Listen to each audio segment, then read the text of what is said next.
heavens and the earth, and I'm not of the power of these.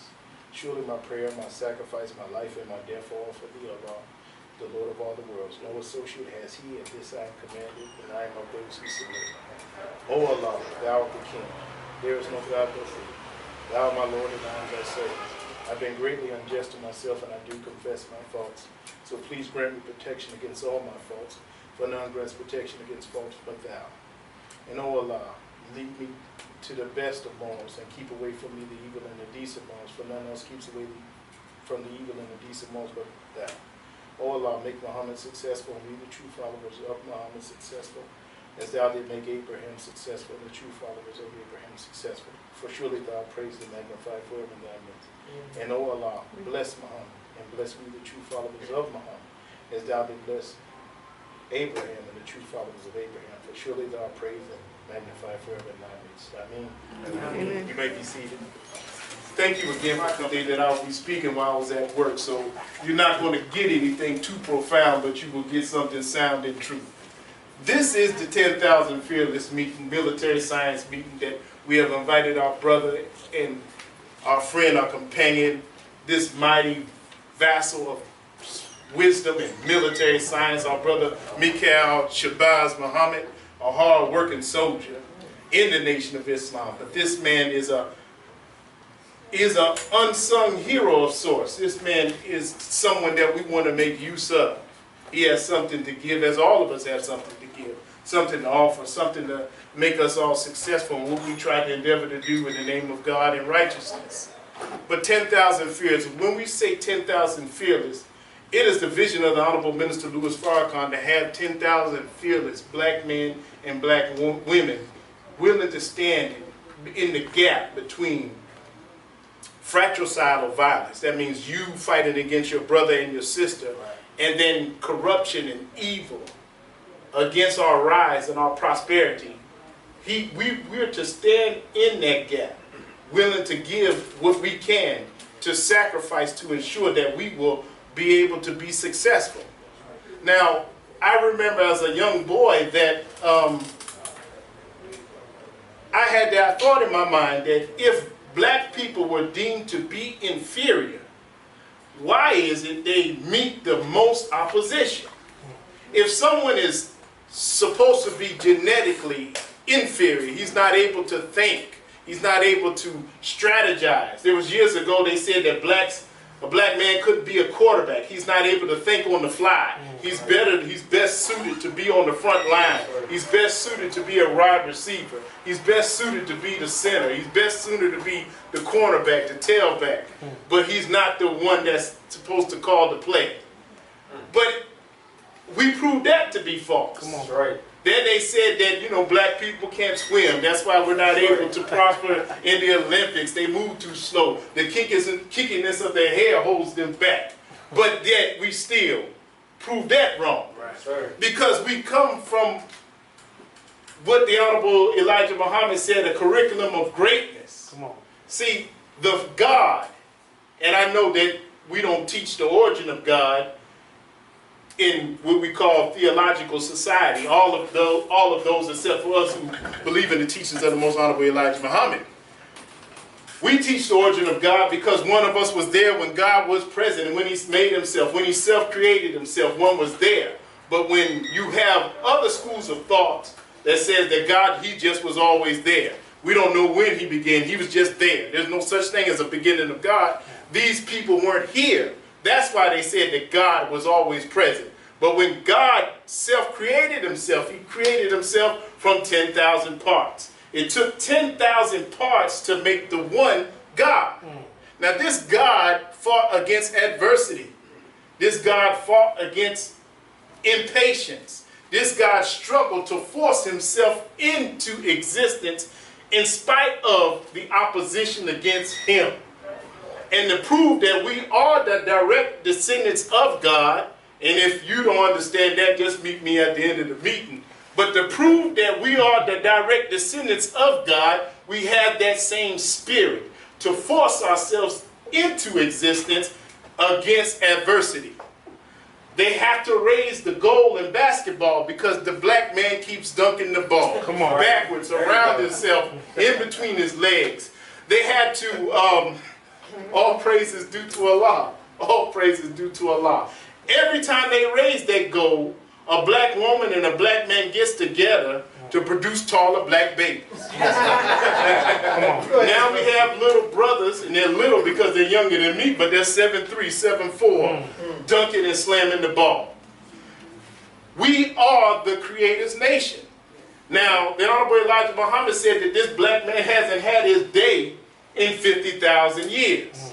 So 50,000 years, this Creator's nation has been kicked out or put out of the circle of God himself.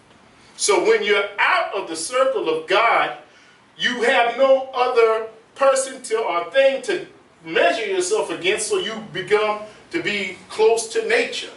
You start doing yourself in. You start putting bones in your nose, plates in your lip, things in your ears. You just start to rebel against everything because you're out of the circle.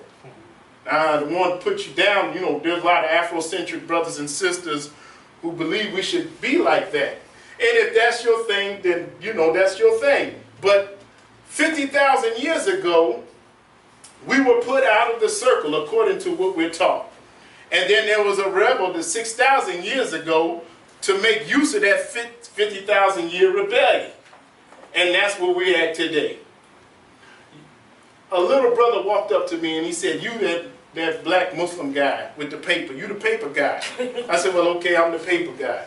He says, "Well, why do they mess with us so much?" And he didn't say mess, he said something else. "Why do they mess with us so much?" And I said, "What do you mean, brother? The cops keep pulling us over, keep bothering us. And we're in the hood, we're not in their neighborhood. Why are they messing with us?" I said, "Because they know something about you that you don't know about your black self." That's right. They know that you're destined to be an overcomer, a conqueror, one who was made or self-created to force himself into existence despite opposition. Whatever is opposed to you. See, you can't be a champion unless you have a worthy opponent. That's right. So this man is not a worthy opponent. So when he took us in 1555 and took us on a slave ship named Jesus, he had to rob us of a knowledge of self, because he couldn't take us if we knew ourselves. You can't be a slave if you know who you are. That's right. And if you were genetically inferior, he wouldn't have made it illegal for you to read. So he said, "I don't want these to know nothing. Now I want them even reading the Bible. I don't want you to be knowing nothing, seeing nothing, hearing nothing. I want you to come to me and trust me for all your information." Now, how is this true, Brother Todd, you might say? Whenever one of our black brothers or sisters are shot down, the first thing they want you to be focused on is their criminal history. But why are you worried about the brother or sister's criminal history if the brother and sister is dead? What does that have to do? That's me running my credit report. I can't get no more credit. It's over. I'm in the ground. My credit it makes no difference. Well, maybe my son I have to pay for it, but I can't do nothing about my credit history. But the first thing they do when a black man or black woman is killed is to say, what is their criminal background? Why is that? Because they want us to focus. Oh, it's time for me to get up off it. 3 more. All right, all right.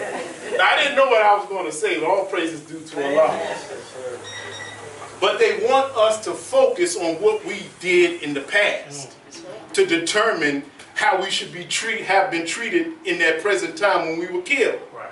But the brother, one brother said he had a weapons permit, but you're not permitted to carry weapons. That's why we don't carry weapons in the Nation of Islam. Because even if you legally, quote unquote, legally have a gun, you ain't supposed to have no weapon. And our oppressor will never equally arm us to deal with him. And a little brother told me, he said, "Brother, I ain't never had a used gun. He said, all my guns were new and they came from the police. They bust the crate open right in my face and they sell me a gun. This is what's going on." And then, so if they're selling us a gun, we don't know condition, because we don't know how to clean the weapon. We don't know how to, we're not trained to shoot. Right. So the gun, let's say this gun misfires because they're not going to give you the best. It ricochets and hits the old lady in the house. That is systematically designed so that we as elders would turn against our own children. And the vast majority of the society would deem us, black people, not even worthy to be allowed among civilized and decent society. So what I like to do is this lays the platform of why we need a 10,000 fearless black man and black woman willing at any time to give their lives. One more thing. The Honorable Elijah Muhammad taught us that the black man is a soldier by nature. He's naturally a soldier. And that's not to include the black woman, because if the black man is a soldier, it means his mama made him that way. The black woman is a soldier maker. So we all are soldiers. And Minister Farrakhan comes to give us our marching orders. We're not trying to change anybody's religion, their excuse me, group affiliation. This is non-religious, but it's proactive because we've been reactive too long. So may Allah bless us to get the best out of this. And I would like to bring up Sister Shirley with a round of applause. So,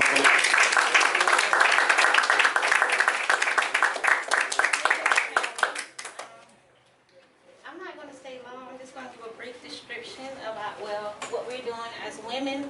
Because as the brother said, the most honorable Elijah Muhammad teaches us that when you raise a man, when you teach a man, you teach an individual. But when you teach a woman, you teach a nation. Because we are the first teachers, you know. It starts from the womb. So with the 10,000 fearless here, first I'm going to bring up some of the sisters who have already joined on to show you the importance. But when I look, I have 3 young men. And one day, I was laying on my bed, and my son had on a hoodie. And he looked at me and he was talking to me. And I was like, dang, you know who you look like? You look like Trayvon Martin. And when I heard, so on 10/10/15, the 20th anniversary of the Million Man March, when the minister called, I had to jump up. It's by nature. His words is like a catalyst. It does something to my soul and my body, and I react on it.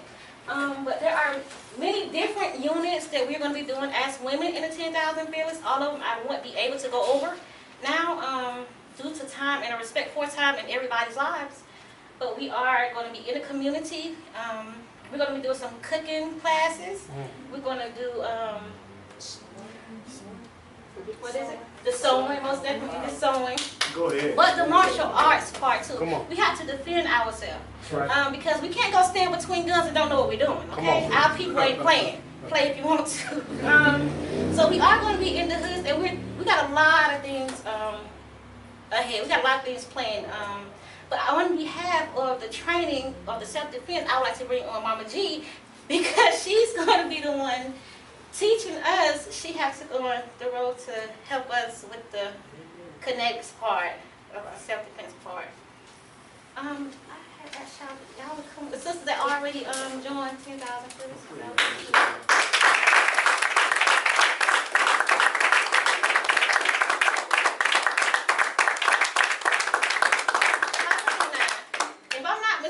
We do have a Christmas in here, Ebony Christmas somewhere.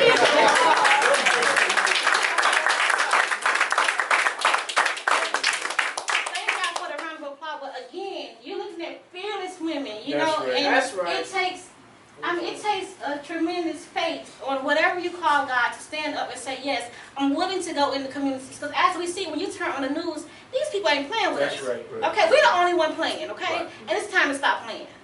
But these women took on the call, as myself. Sister DeBoer, she's ready to sign the check.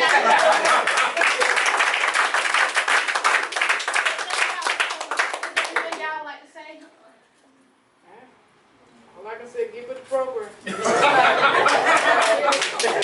we're gonna let the Honorable Louis Farrakhan know we working hard. That's you know, right. He called and we coming. You know, We coming for you. Yes. Okay, so I'm gonna end my part.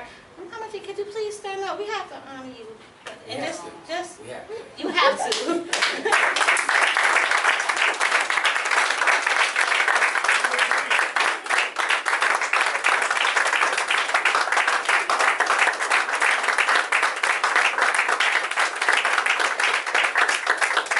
My part is coming to a close. I'm gonna bring up Brother Craig to take over from here.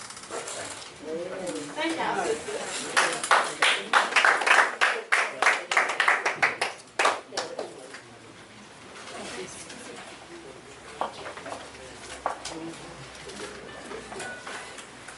Assalamu alaikum. you don't know who Mama G is, she's a Grand Master Martial Artist. That's right. All right. Also, she has a doctorate degree in behavioral science. So she's a very intelligent woman. She'll also be running for Richland One School Board here in Columbia, South Carolina. So we're going to make sure we put her in office.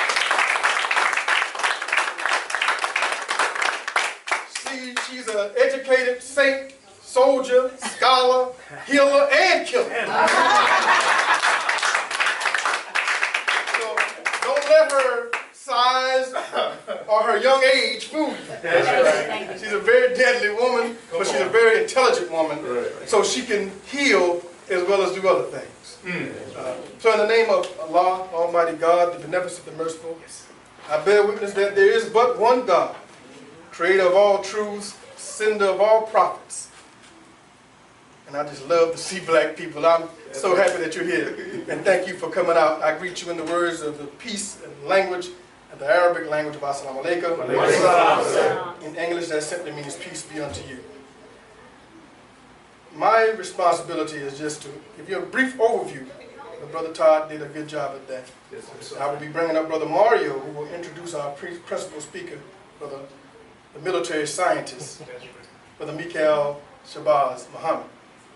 But brothers and sisters, I'm Brother Craig Muhammad, Brother Craig Conwell Muhammad. I'm the brother that somehow the little video got out and went all across the world with me defending the sister at Spring Valley High School from the rogue, wicked police officer who broke her arm, slammed on the floor, picked her up, threw her across the room, who bust her head, who bruised her ribs and sprained her neck. Just recently, I thought the sister didn't have a mother. I recently was at Dollar General off of Taylor Street. I was in the line, in the back of the line, and I heard this lady and gentleman talking up front. And she said, is that guy? I heard her talking to this man. What's she talking? The guy, right there. She said, excuse me, sir. Were you on TV? I said, no, ma'am. What are you talking about? She said, you were on TV before, wasn't you? I said, what do you mean, October, November? She said, yeah. She said, I have been praying to God that I meet you. She said, that little girl who that police officer did that to was my daughter. She said, brother, I've been wanting to say thank you since I saw that video. And I prayed that God would bless me to meet you one day.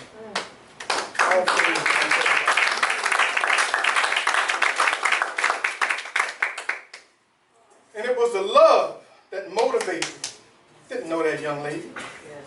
But it's love for my people that motivated me to stand up and say something on her behalf. Because several men got up before me at the school board meeting. I had no idea I was going to stand up and say anything. But the other men that went before was defending the officer. Yes, sir. One brother did go up, Brother Steve, Big Brother Steve. That's right. And he spoke strongly on her behalf. He's one of Mama G's students, so you expect that. So listen to all that. Listen to this. Other women got up, some black women got up, defended the officers too. One white lady got up and she went in on the young lady. I said, look at this devil. It was at that moment that I prayed to Almighty God to put His words in my mouth. I prayed to Him that please let me speak what you want said. Come on, that's And I was in the stands. I went down there and I signed this sheet. I took a deep breath and I waited my turn. And then when I went up there, by Allah's grace, the words that came out of my mouth, the first thing that came out of my mouth, said, I must say what most of these black men are thinking, That's right. but they're afraid to say. That's right.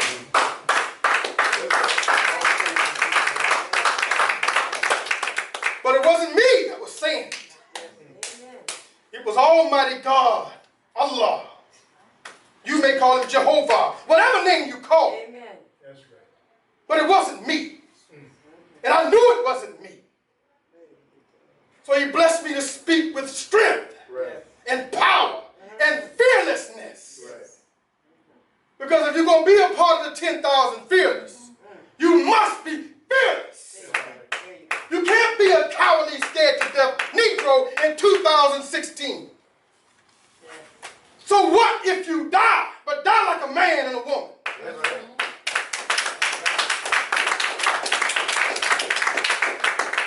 And as Allah blessed the words to come out of my mouth, the enemy sitting there listening on the school board, trying to figure out a way to maneuver me into a situation where I'm threatening a public official where he can have the police officers there arrest me. So he said, Mr. Conrad, you know, there's no need to threaten us. I said, I'm not threatening you.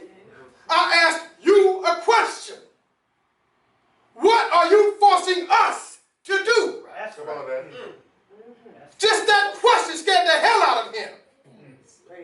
This black man came up here and said, if you continue to do this to us, what are you forcing us to do? Gotta respond. But he heard a threat. But my teacher, the Honorable Minister Louis Farrakhan, teaches us how to maneuver around this beast. That's right. To not get caught up in his tricks. That's right. Because we're always thinking. Because you got to be a thinker to walk with Minister Farrakhan. That's right. So I said, I asked you a question.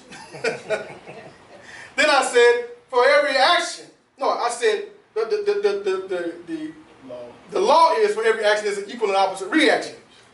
But I said, this is a response. This is a reaction to your action. Right. I just reversed it. Okay. That was good. But Allah answered my prayer that he would speak to me, through me, to the people. And that's when the video went all over the world. And the sister sent me an email and said, do you realize you had 7 million hits on YouTube? 7 million hits. Oh, praise God. So many famous people put it on their YouTube page. And when you total up all the hits, it was 7 million hits. And Minister Farrakhan heard about it and called me. I had my brother Don to call me while he was sitting next to him. Brother Don Muhammad, he was on his national security team. And he said, Brother Don, he was talking to him about this. Tell Brother Craig that I couldn't be more than pleased with what I'm saying. Oh, wow. Until you get that up, get your weight up. Get your weight up intellectually. Get your weight up physically. We're going to be training, she's going to be training the sisters in martial arts. We got a master martial artist, martial artist, plural, going to be coming in to train the brothers. Our speaker today is one of them. But we have more that trained him. They will be here. That's right. Because we want to make sure that when we go out in our community to create peace and give our people a decent place to live, that the savage ones among us whom we love understand, don't attack your brothers. We love you. Right. If you attack us, we are prepared to defend ourselves. We're not going to have guns because we don't want to hurt our people. We don't kill our people. Right. If you attack us, we might break you up a little bit. But we don't want to kill our people. They are our people, man. And all of you brothers who are here, because a black man by nature is a warrior. That's right. Every brother in here by nature is a warrior. That's right. Fighting him is like fighting God. Right. But we all gods together, brothers. So we should never attack each other. We have to use our intelligence to resolve conflicts that we have with each other. That's right. Not guns. Every time you kill another black man, it's like you're working for the KKK. That's it. You might as well be one of them crazy cracker police officers that run around killing our people. You're doing the job for them. So use your mind to resolve conflicts, brothers. We all we got, man. That's right. We all we got. But I get excited about things like this when I see other organizations and our people coming together.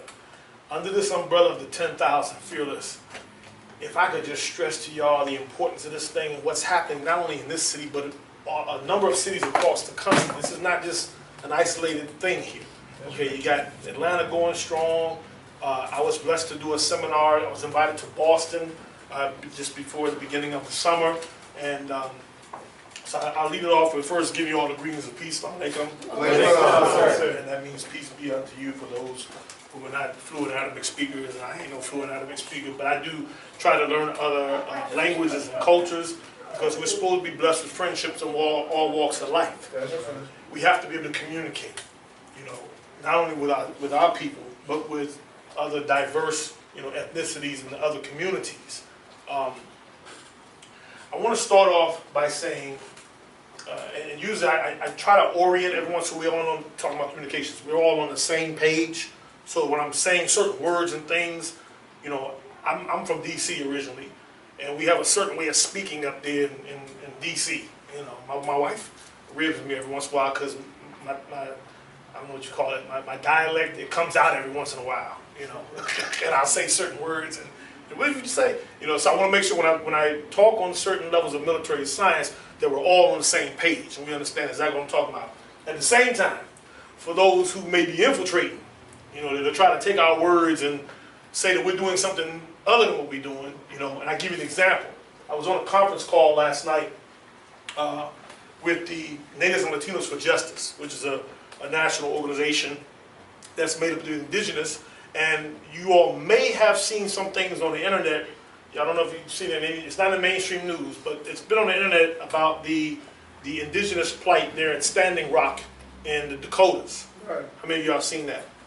And basically, the Corps of Engineers is being contracted by a private sector to run a pipeline for oil, you know, through a very important part through the Dakotas. It's going to run from like Canada, I believe, all the way down to Tennessee or somewhere. But it's cutting through the Dakotas in an area called Standing Rock, and it's by this main river that is the source of life for this particular indigenous group there with the Dakotas, and the Sioux Nation.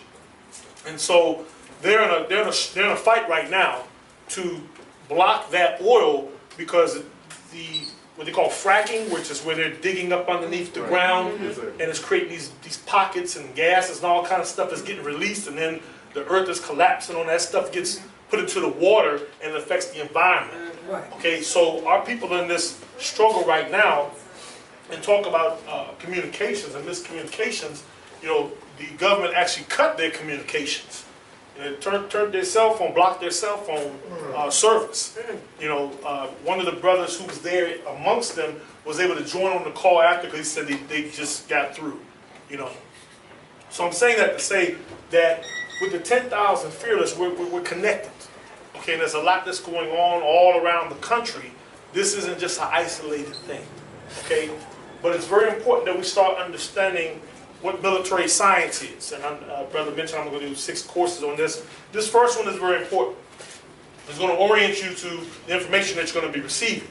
Now, just real quick on some definitions. When I talk about military, if you look at I go by the dictionary, it says that which is of or done by soldiers. So anytime I'm saying military, I'm talking about what's done by soldiers. And Brother Craig talked about how the messenger said that the black man and woman are soldiers by nature. Well, the definition of a soldier is one who works for a specified cause.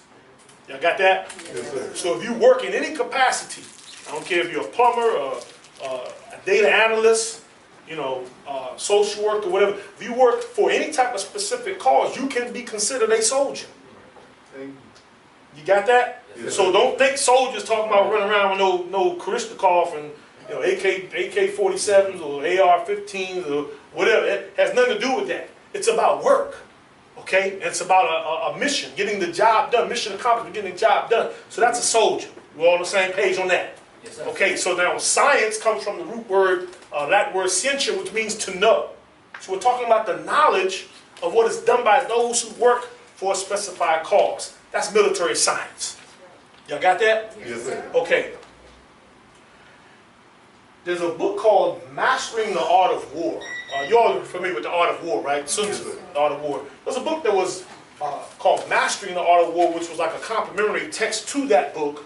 It was translated by Thomas Cleary, but in that book it had different ancient translations of some other Chinese generals and strategists. Zhuge Liang is one of them, and in that book they have a quote by Confucius. And I spoke on this at a seminar before, but I like to bring this to the forefront. It's attributed to Confucius as saying that sending untrained troops into battle is tantamount to abandoning them. Think over that. Yes, sir. So why am I pointing it out? Because I want to acknowledge what you all are doing here. Because the exact same thing in Boston when he brought me there. He said, brother, once you bring your part to military science, they did a series of training seminars before they went out to the community. So this is, what you're doing now, I'm saying, is very key. Because we're not abandoning anyone. Right. What we don't want to do is just jump out there and you get confronted with different scenarios that you haven't worked out, or situations that you haven't thought about, no contingency plans for, and you pretty much feel abandoned. Okay? Which is going to lead me to what I want to talk about today. I do this everywhere I go because, like I said, I want everybody to be oriented and on the same page. Minister Louis Farrakhan put us on a course of study. I know I've been answering a lot of questions lately because it's been kind of coming up as an attack. You know, a brother recently asked me on social media, said, you know, hey, what's this whole relationship between Nation of Islam and Church of Scientology? Can you break that thing down? Because y'all seem like y'all following this white dude, L. Ron Hubbard, such. And I said, look, I don't have any affiliation with the Church of Scientology, but many members of Nation of Islam have gone through some of their training to get some of the organization and materials and things that help them. Now, I've taken a few courses through them, and I found them to be beneficial. But at no time am I giving up my Islam for Scientology, etc. But one of those tools is Dianetics, which is about painful things that have been said and done to us that affect us. Yes, sir. That's right. Many of us are hardcore. I know we some tough, like brother said, we gotta have thick skin, you know. But there are things that may have been said and done to you from the womb all the way up to present time that affect you either on a conscious or a subconscious level. That kind of, in a way, if you're not mindful, it dictates and determines how you react to certain things that come about. Certain scenarios, somebody says certain thing, like Brother Mario talked about he just had this game thing not too long ago. So you say a certain thing, it'll trigger a certain response. That's right. He got to say, hey, well, then God got to come out and say, what do you mean by that? You know, we start communicating so we can get through this thing. I have that kind of same complex coming from where I come from. There's certain things you do or say that I have to say, wait a minute, what you mean by that? Because where I'm from, that means something totally is an aggressive sign of aggression, you know. And my mind kicks in. So I have to think past that. So this Dianetics thing is deep because it talks about these engrams and painful things that happen to us, of things that are either said or done to us. And there's a methodology that they actually got from our people. And they acknowledge this tool that they get. They didn't originate this thing, okay? And it's called auditing. And the auditing process is basically about someone listening to you and hearing you and talk about those painful things that you may not want to talk about. So once you get that up out of you, it kind of takes the charge, it takes the steam off of that thing, and it doesn't make it a factor in your life anymore. It doesn't deter you from being a self-determined individual. It kind of frees you up. So I've had to do a lot. I'm bringing that down because I'm coming to this thing with military science. What we don't understand, and I'm going to go to my notes because there are 9 common elements that are found in a combat environment. If you've heard this before, just bear with me because I'm going to take it to another direction that I may not have dropped before. Now, according to military science, these 9 elements are commonly found in a combat environment. Let me do this, because I like doing the poll. Okay, of all those that are present, how many of you have prior service in armed forces? Good God Almighty, this is the biggest group. 1, 2, 3, 4, 5, 6, 7, 8, 9. This is the most prior service members I've had in one group, anywhere I've talked. Okay, so that's almost a third of the people, almost half of what's in the room. Okay, you may be familiar with this. You may recall some of this information. Okay, the 9 common elements found in a common environment. The first is violent, unnerving sights and sounds. Okay? Things that unnerve you. Things that you see and hear that unnerve you. when Brother Craig talked about the incident that happened with the young lady in school, I saw that videotape, and that pissed me the hell off. Excuse my language. It got up under my skin because I got daughters. Right. I got granddaughters. A granddaughter. And to think that somebody would manhandle my child like that, whether you a man or woman, that strike a nerve with you. You know, Tamir Rice incident, that unnerved me. Yes, sir. You mean I did that when I was young? I played with guns and things like that, you know, toys and stuff like that, pretend I'm cops and robbers, cowboy and whatever. That unnerves me. Okay? Unnerving sights and sounds. The second is casualties, which is the loss of life. We dealing with that almost on a daily or weekly basis. You know, we see a brother get killed in Baton Rouge, and then we didn't even have time to grieve over that or make a phone call to see if that was somebody that was related to us. And 2 days later, the brother Castillo, what's my brother's name? Fernando Castillo gets gunned down in a whole other state. Before I even get a chance to process what happened in Baton Rouge, and I'm watching these videos, these are things that are unnerving me, but that unnerve me, but it ends in the result of casualties, the loss of life. So these are the common elements found in the common environment. The third is confusion and lack of information. You turn on CNN and get this all day long. Right. Because you listen to them commentators and you know, they make you think Donald Trump is a saint. Yeah. Where they depict, you know, you hear somebody else talk, you hear some of these Negroes that get on the Omarosas and these other preachers that get on talk about Donald Trump. I don't know who they talking about. They ain't the same. We ain't listening to the same dude. It's confusing. Because I'm trying to figure what side of y'all on. Yes, you know, dudes are bigoted, straight up racist. I don't know how you know, what was the new thing that the woman made a comment and said, he didn't change his position. He changed the words that he used. I said, I'm about to start using that. That's pretty slick. He didn't change his position. He just changed the words that he used. Well, he ain't change his position if he changed the words that he used, but they'll confuse you if you sit and listen to that nonsense. Number 4 is the feeling of isolation. Like you just in this thing by yourself. Okay? Yeah. Sister said, I struck a nerve. I got to deal with that. I got to deal with that because it hit a nerve. You know, whether you're dealing with a family crisis or a situation on your job or in your business or in your organization and you don't seem like you have any help, you know, it's just you. That feeling of isolation, there's an effect, there's a psychological effect that it has on you. Okay? That's a common element that's found in a combat environment.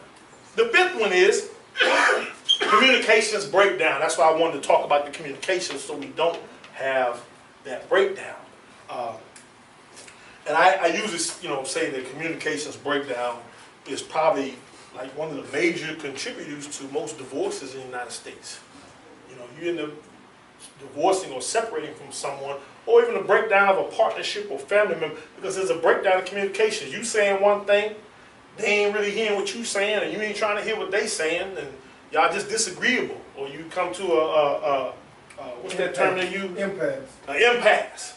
You know, you have irreconcilable differences. You know, no matter what he say or what she say, I just don't want to hear it. You know, so there's a communications breakdown. Common element found in a common environment. 6 is individual discomfort and physical fatigue.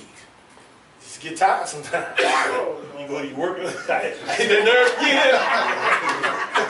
She about to get the Holy Ghost. Individual discomfort.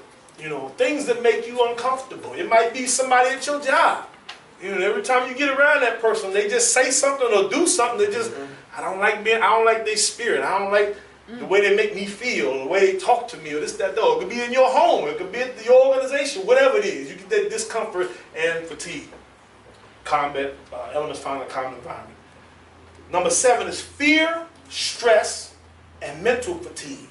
Okay, I'm gonna deal with this fear thing. It's gonna be the basis of this first class. Fear, stress, and mental fatigue. You get worn out up here. Number 8 is continuous operations. Okay, this could be a work. Like my wife works for corporate America, and that thing never stops. It's like project after project after project. You know, we just took a vacation.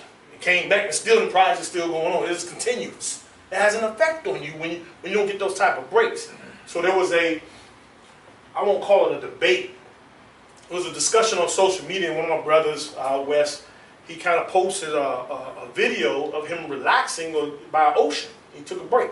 And he was saying, you know, for those that work kind of hard, just kind of hit the ocean and let it calm your mind a little bit, you know. And he made another post about how it was important to take breaks and things, you know. And the response was, some people kind of felt like, well, nah, because when you're dealing with something, you kind of got to stay at it, don't you? You ain't got to, you know, you don't want to abandon your post. Or if it's dealing with the mosque, you don't want to leave the mosque. Or if it's the church, you can't just take a break from Christ. It was kind of consensus going on. That's not what brother was saying. Brother was saying that, you know, hey, sometimes you need a break. Right. You know, I was blessed to take my stepchildren's grandmother came along with us. I invited her to come with us because a brother of mine allowed me to stay at his home there in Florida. You know, and we were talking about the trip we were going to take. And her name is Flora. We all call her Mama Flora. I said, well, Mama Flora, you know, you're more than welcome to come. And her eyes just kind of lit up. Really? I said, yeah, we got room. There's an extra bed for you. You know, you ain't got to go to Disney or nothing like that. You can just hang around out. Just get away from this environment and relax. Right. You know, and the closer it got to the trip, she tried to back out. So I told my wife, I said, tell Mama Flora, she stays in Chester, South Carolina. I said, tell Mama Flora, I'll come by there and pick her up now. She can't get out of this thing. She coming on the trip. She came on the trip, changed her whole world. Right. Because she was under such stress and she's a community leader in the church there. And another organization, and so much stress, people pulling on her, you know, that it was actually wearing her down. And by the second day, I could see a whole different glow on her face. And she said, Mikhail, you just don't know. This probably saved my life. She said, because I would have just kept doing for others and then continuous operations. But she's mentally fatigued, you know, physically fatigued as well. So dealing with continuous operations, you got to take that break, you know, when you're dealing with a combat environment. The last one is homesickness, you know. Not being in an environment that's familiar to you, or having things that are from your home environment that are familiar to you that make you feel comfortable, so you get kind of homesick. You know, maybe it's my mother used to make rice pudding for me. You know, so rice pudding has a kind of nostalgic, or bread pudding and rice pudding have a nostalgic feeling for me. You know, it's like a comfort food. You know, a certain flavor ice cream, I think about things that I did when I was in D.C. at home. It kills that homesickness for me. But these are all 9 common elements found in a combat environment. Okay? Now, I did the poll in the beginning. I asked how many of you were prior service. There were 9 of you, right? So that's 10 of us total here. Out of all those 9 common elements found in the common environment, raise your hand if you could identify with at least one of those. Raise your hand if you could identify with more than one of those elements. Okay? That's pretty much the majority. Put your hands down. So what is that saying about your environment? That even though you haven't been in the armed services or served in a combat environment or theater of war, that you can still identify and relate with these elements. And Sister got them had to roll out because we hit the nerves on a couple of things. So it's saying that you live in a combat environment. That's right. You're dealing with hostility. That's right. Okay?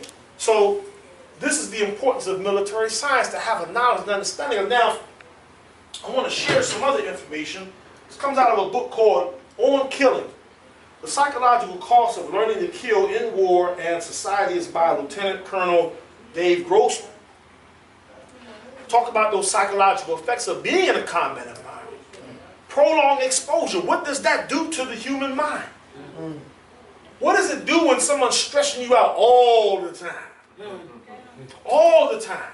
And you feel in your relationship you got to fight every day. You know, no matter what you say, that person just going to be disagreeable with you. Constant disagreement, constant fight. See, it creates tension, it creates stress, mental fatigue, right? Okay? You end up becoming what's called a psychological casualty. A psychological casualty. So when we're looking at our environment, and if we can relate to these things, and most of the people out here in the city have not heard of these 9 elements, but if you ran them down to them, they can identify with them as well. So we're all looking really at psychological casualties. Now, the information I'm going to share is basically some of the psychiatric casualties, how it manifests and they kind of chronicle what these different illnesses, you know, what the symptoms and signs of a psychological casualty, and they got different names and labels for this thing, right? Now they say that this is just after 2 to 3 months of exposure to the combat environment. Now think about it, all your life you've been in a combat environment. What's the adverse effect of that? Well, when you start looking at these different symptoms, okay, and he says, his information, he's cross-referencing from another book by a person named Richard Gabriel, which is called No More Heroes. He said in his book, No More Heroes, Richard Gabriel examines the many historical symptoms and manifestations of psychiatric casualties. Among these are fatigue cases, confusion of states, conversion hysteria, anxiety states, obsessional and compulsive states, and character disorders. And just to run down each of those. Fatigue cases, it says, this state of physical and mental exhaustion is one of the earliest symptoms. Increasingly unsociable and overly irritable. That's us. Can I get an amen? Huh? Yes. What? Increasingly unsociable. Used to be back in the day, y'all remember this. Yeah. You over 40, used to be back in the day. And understand, me being from D.C., most of the people that are in D.C. are from the South. Yes. They either came from the Carolinas or Virginia or West Virginia, and they migrated there. So they still have some of them southern ways of hospitality. That's right. And it used to be back in the day, if somebody said, hey, good morning, how you doing? What you say? Good morning. You respond. That's Yes, right. It used to be if somebody wave at you, you wave back. All right. Now you go to D.C., it ain't like that no more. That's right. It's what you're looking at. Yeah. Why you looking at me like that? That's right. I don't know you. From Columbia, same. What? It's getting that way down here too? See, this thing is infectious. So that means people are becoming increasingly unsociable and overly irritable. Yes, Hey, what you mad for? You got up this morning. Count your blessings. You're on your way to a job. You got a job. Count your blessings. You know, but they overly irritable. There will also be such somatic symptoms, meaning things that you can physically touch or you can physically see. There will also be such somatic symptoms as hypersensitivity to sound, increasing sweating, and palpitations. Such fatigue cases set the stage for further and more complete collapse. So you're seeing these signs, and it's like you're on the verge of, if this goes to continue, you're in a collapse. You have a mental collapse. Yes, sir. It says if the soldier is forced to remain in combat, such collapse becomes inevitable. Yes, sir. The only real cure is evacuation and rest, which goes back to that point I was talking about me taking a vacation, and the point that the brother was making about him taking a break. You need a break from this thing sometimes. Yes, sir. Our problem is we don't have that kind of money. Like I said, my wife works corporate America. I work for myself. So when I don't go to work, I don't make no money. And I have to remind my wife sometimes, not to put her on the spot, but she gets paid leave. I don't. I'd be like, it'd be nice to get paid leave like you get. Well, I ain't worried about it when I take a leave, but you need that, you know. So she'll tell me, well, it ain't my fault you ain't go to college and do like I did. Okay, I submit, you know. But most of us can't afford to take these type of breaks like that. So we're continuing this constant exposure to this environment. Think about the psychological casualties. Next one they talk about is confusional states. And they said the fatigue, that fatigue case, can quickly shift into the psychotic dissociation from reality that marks confusional states. Now, I don't know about y'all, but this reality TV thing, I can't stand it. Right. Because it's a disassociation from reality. The housewives of any city USA, most of them ain't even married, so I don't know how the hell they housewives. That's right. How you call you don't even have a husband. That's right. My wife is she works and she's a housewife, but y'all don't even do the stuff she does. But they will convince you that that's reality. So there's a dissociation there for me, confusion. But it said fatigue can quickly shift into the psychotic dissociation from reality that marks confusional states. Usually, the soldier no longer knows who he is or where he is. Unable to deal with his environment, he has mentally removed himself from it. Now, when I grew up in D.C., you know, not to make mockery of anybody's condition or situation, but there was always a few folks that we labeled crazy. You know, it was the older lady or older man, they pushing the cart down the street and they be talking to themselves. You know, and I know a few of them, they be having conversations where they talking back to themselves. So they playing both parts. You know, and this one guy I knew used to be right there downtown Northwest on Connecticut Avenue and M Street. And I swear to God, he was being 4 or 5 people at least that he had his thing going on. You know, he was in his own little world. Yes, sir. You know, and every day he would routinely, because I worked downtown when I was doing these for a minute, he put a blanket over his head and he would stand on a milk crate and he would give his little dissertation about whatever it was. And one day he got there and talked about how he had stock in the Taj Mahal, 34% stock in the Taj Mahal, and he went on to talk about that. Then the next day he came back and he said he made a mistake. It wasn't 34%, it was like 20%, and he apologized for giving that misinformation. I mean, this dude was serious about his thing. He was serious about his thing. So he was in a confusional state. It said, unable to deal with his environment, he has mentally removed himself from it. Symptoms include delirium, psychotic dissociation, and manic depressive mood swings. It says one often noted response is something called Ganser syndrome, in which the soldier begins to make jokes, act silly, and otherwise try to ward off the horror with humor and the ridiculous.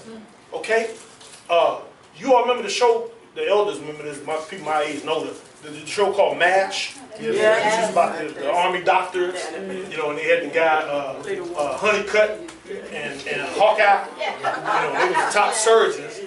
And they be out there, you know, cutting folks up and telling jokes and stuff, going back and forth, making fun about the war. You know, it's a comedy series, but it's a bloody war that's going on. Right. That's a form of what's called Ganser syndrome. Oh. That's what that is. So when we look at our neighborhoods, our community, and we're seeing the young folks, you know, and they're doing these kind of criminal acts. You know, they might beat up someone or smack an elderly person or something, and they're laughing about this.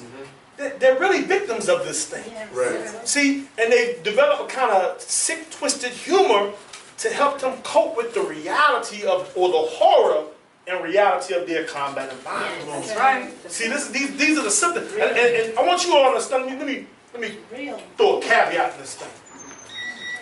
I'm giving you this information because I want us to be forearmed and forewarned and understand why we and our people are in the condition that we are in.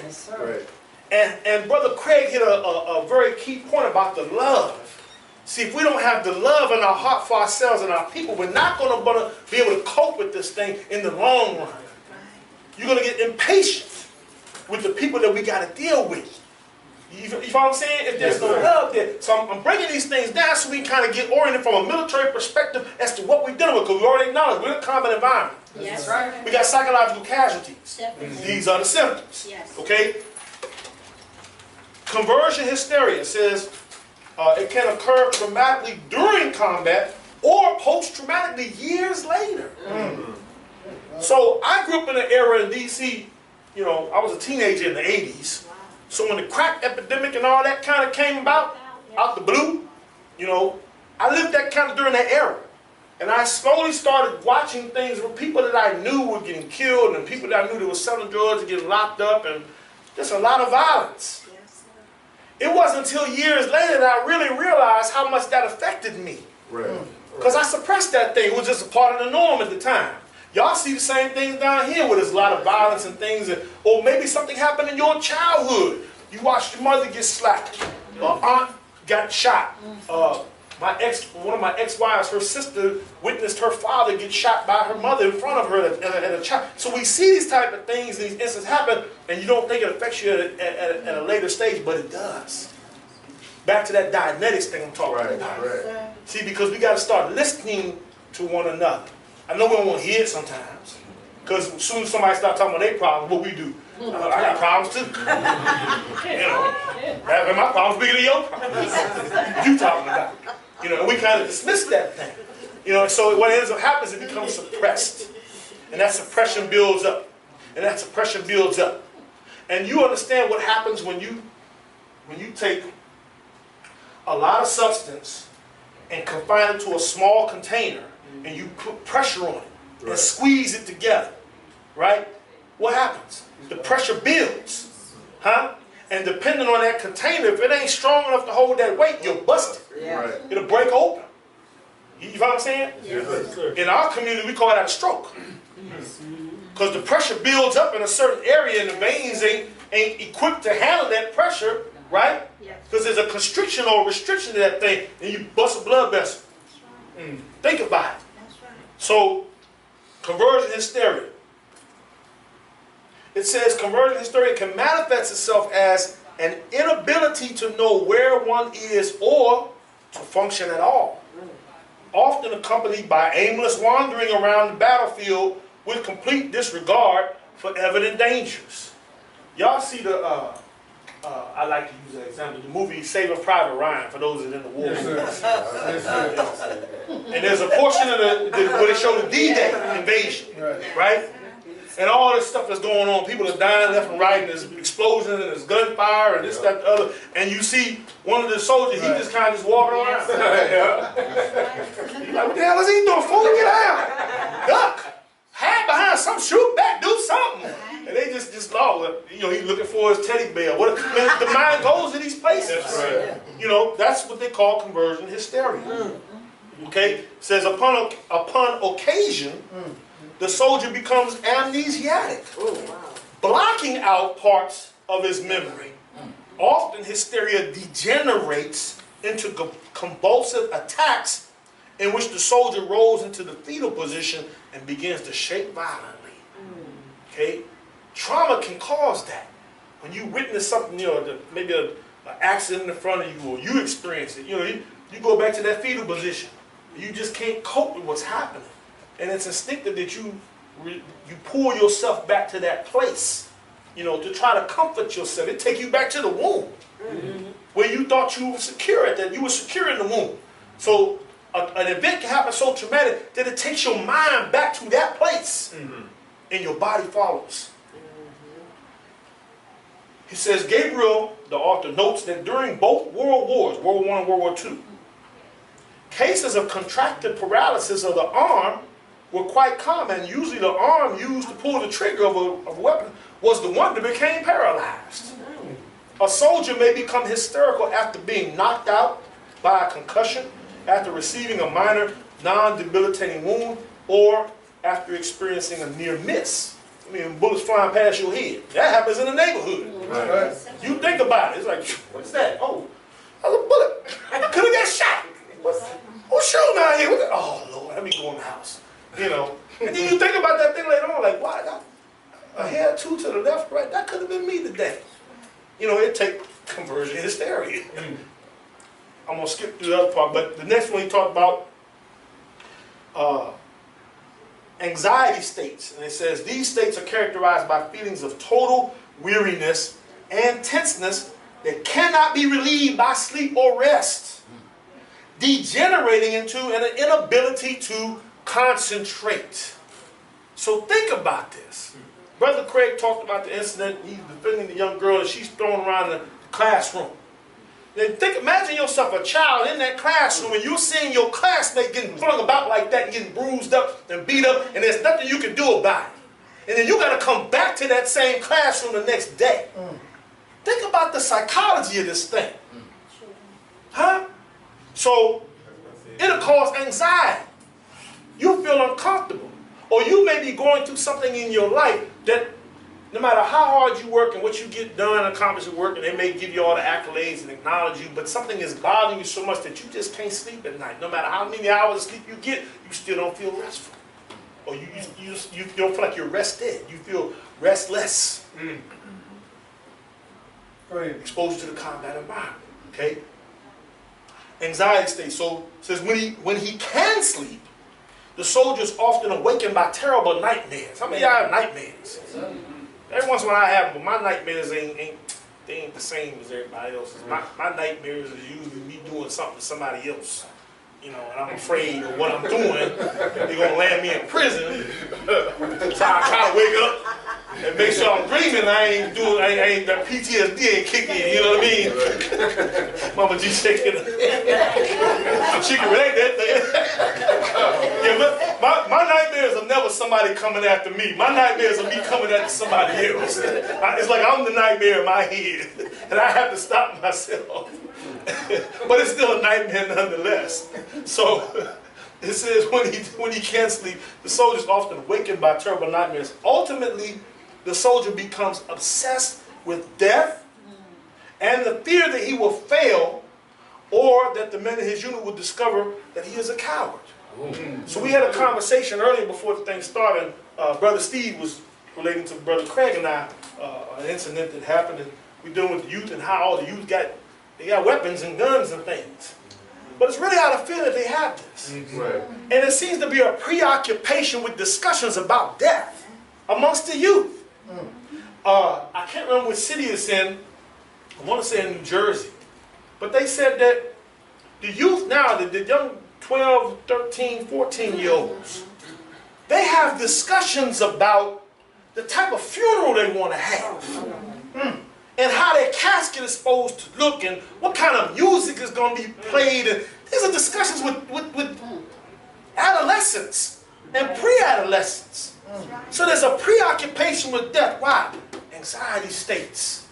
So when you're hearing these things, it ain't that they're crazy. It's the prolonged exposure to the combat environment that is causing them to be psychological casualties. And these are the symptoms and signs of what we're dealing with. Think of this. Now, on top of the classroom scenario we talked about, and the officer throwing the young girl around, now the officer comes in our neighborhood. How does that affect us when we see our neighbor being thrown about on the ground, tased and shot several times, kicked, knee, punched, this, or shot dead? Huh? It causes the same restlessness within us as well. So with psychological casualties. He says, generalized anxiety can easily slip into complete hysteria. Frequently, anxiety is accompanied by shortness of breath, weakness, pain, blurred vision, giddiness, vasomotor abnormalities, and fainting. It says another reaction which is commonly seen in Vietnam veterans suffering post-traumatic stress disorder years after combat is emotional hypertension, in which the soldier's blood pressure rises dramatically with all the accompanying symptoms of sweating, nerves, and so on. So just the thought about the incidences that they've gone through decades ago will cause them to have hypertension, high blood pressure. Cause your blood pressure to go up. You will experience the exact same thing if you're going through anything traumatic and you start thinking about that particular incident. It'll cause your blood pressure to rise. You'll have the same symptoms that almost get into a heart attack. And you can almost talk yourself or think yourself into that state of mind or that condition. That's how powerful this thing is. Okay? Obsessional and compulsive state. They said these states are similar to conversion hysteria, except that here the soldier realizes the morbid nature of his symptoms and that his fears are at the root, meaning he's knowledgeable about this. I know what's causing this. See, it's that divorce that I went through. It's messing me up, man. It's that breakup I went through. It's me getting fired from this job. It's got my head all mad. I know you know what the cause is. But it says, even so, his tremors, palpitations, stammers, tics, and so on cannot be controlled. Eventually, the soldier is likely to take refuge in some type of hysterical reaction that allows him to escape psychic responsibility for his physical symptoms. I mean, he don't want to take no responsibility for it. Well, why'd you get fired? I mean, that ain't even important. I don't talk about that. Never mind, he was late every day, for weeks on end. Never mind, he skipped out on the extra lunch. Never mind none of that. That doesn't even matter. They don't talk about that. Okay? Character disorders is the last one. And this says character disorders include obsessional traits in which the soldier becomes fixated on certain actions or things. Paranoid trends accompanied by irascibility, depression, and anxiety often take on the tone of threats to his safety. Schizoid trends leading to hypersensitivity and isolation. Epileptoid character reactions accompanied by periodic rages. The development of extreme dramatic religiosity. And finally, degeneration into a psychotic personality. What has happened to the soldier is an altering of his fundamental personality. You ever know somebody, or you know somebody now that you say, damn, they changed. I don't don't know what's wrong with so-and-so. She ain't used to be like that, man. Back in the day, she had her thing together. I don't know what happened to so-and-so, man. He ain't the same. He ain't used to be like that. It's this long-term exposure to the combat environment. They become psychological casualties. Y'all got? Yes, sir. They say treatment for these many manifestations of combat stress involves simply removing the soldier from the combat environment. That sounds easy, right? Just take him out of that environment. But we can't get out of this environment. If we could, we would, right? I'd be going somewhere else. I watched, my wife and I watched the documentary with the young sister Clarissa Shields. Y'all know who that is? Yeah. Clarissa Shields is a female boxer. So they opened up boxing in the Olympics, and she's the first gold medalist. Now she's the first American to be a two-time gold medalist at the Olympics. It's a very compelling story that she has. She comes from Flint, Michigan. And so she thought that her first gold medal would bring her the kind of attention and get her endorsement so she could help her family out. Didn't happen. Now she's getting endorsement that she needs because she's a two-time medalist. But in the documentary, one of the things that she said, it wasn't her, it was her sister. She's taking it for her sister, I think a younger brother and her mother who has some issues as well. But the elder sister said, you know, hey, I like Flint, Michigan. This is why I'm a family with. I kick it here. But I don't want to be here. I would go somewhere else. And that's how many people walking around Columbia probably feeling. Like, I don't like it here, even though some great things about Columbia. It's got a rich history. But the conditions and environment, we just can't escape this thing. So this is the importance of the 10,000 fearless. Because we know we can't take everybody out of the environment, even though that's the simplest solution. So what's our other alternative? We got to change the environment. Yes, sir. Y'all follow me? Yes, sir. Are you seeing the relevance of what you got to do now? Yes, sir. And the importance of this training, because this is a battlefield. Yes, sir. Ain't no changes going to come about easily. That's right. You're not going to convince these young brothers to just put no gun down. Just because you said so. Just because it's the right thing to do. You know, you're not going to convince some of these folks to stop robbing, running up people's houses and all that kind of stuff. That's how they get their money. You know what I'm saying? So there's going to be some confrontation. There's going to be some battles. That's right. But if you have an understanding of why do they function like that, if they had an alternative, brother talked about the brothers that are sitting with the entrepreneurs, and brother mentioned about wanting to have a black Wall Street. I can see that happening in Columbia. Can you? Yes, sir. Can you see us pooling our resources together, Yes, sir. buying up some property, Yes, sir. creating jobs, Yes, sir. and getting these young brothers and sisters off the street Yes, and sir. employing them? Yes, sir. Right now, there are about 5 or 6 people I'm in contact with that have different vocations. They're plumbers, they build houses, this, that, the other. And I asked them, if we were to put together a program of vocational training for the youth, would you volunteer and be willing to help us with that and teach them a trade? They all for it. So we got the resources. That's right.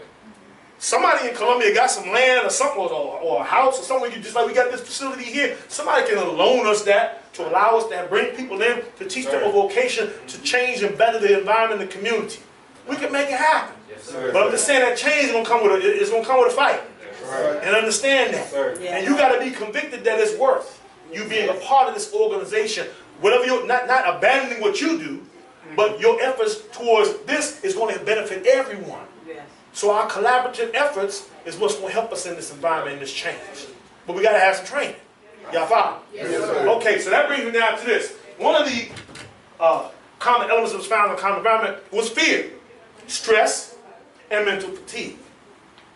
So in all the seminars, well not seminars, but all of the training classes that I'm seeing that's going on around the country dealing with the 10,000 fearless, I keep asking the question, well, who's teaching on the 4 characteristics that enable soldiers to overcome fear? Everybody look at me like, what you talking about, Brother Mikhail? How you going to be fearless if you don't understand what are the characteristics that enable you to be fearless? Right. Now, some of us are just bold. Like Brother Craig said, you got ovarian audacity.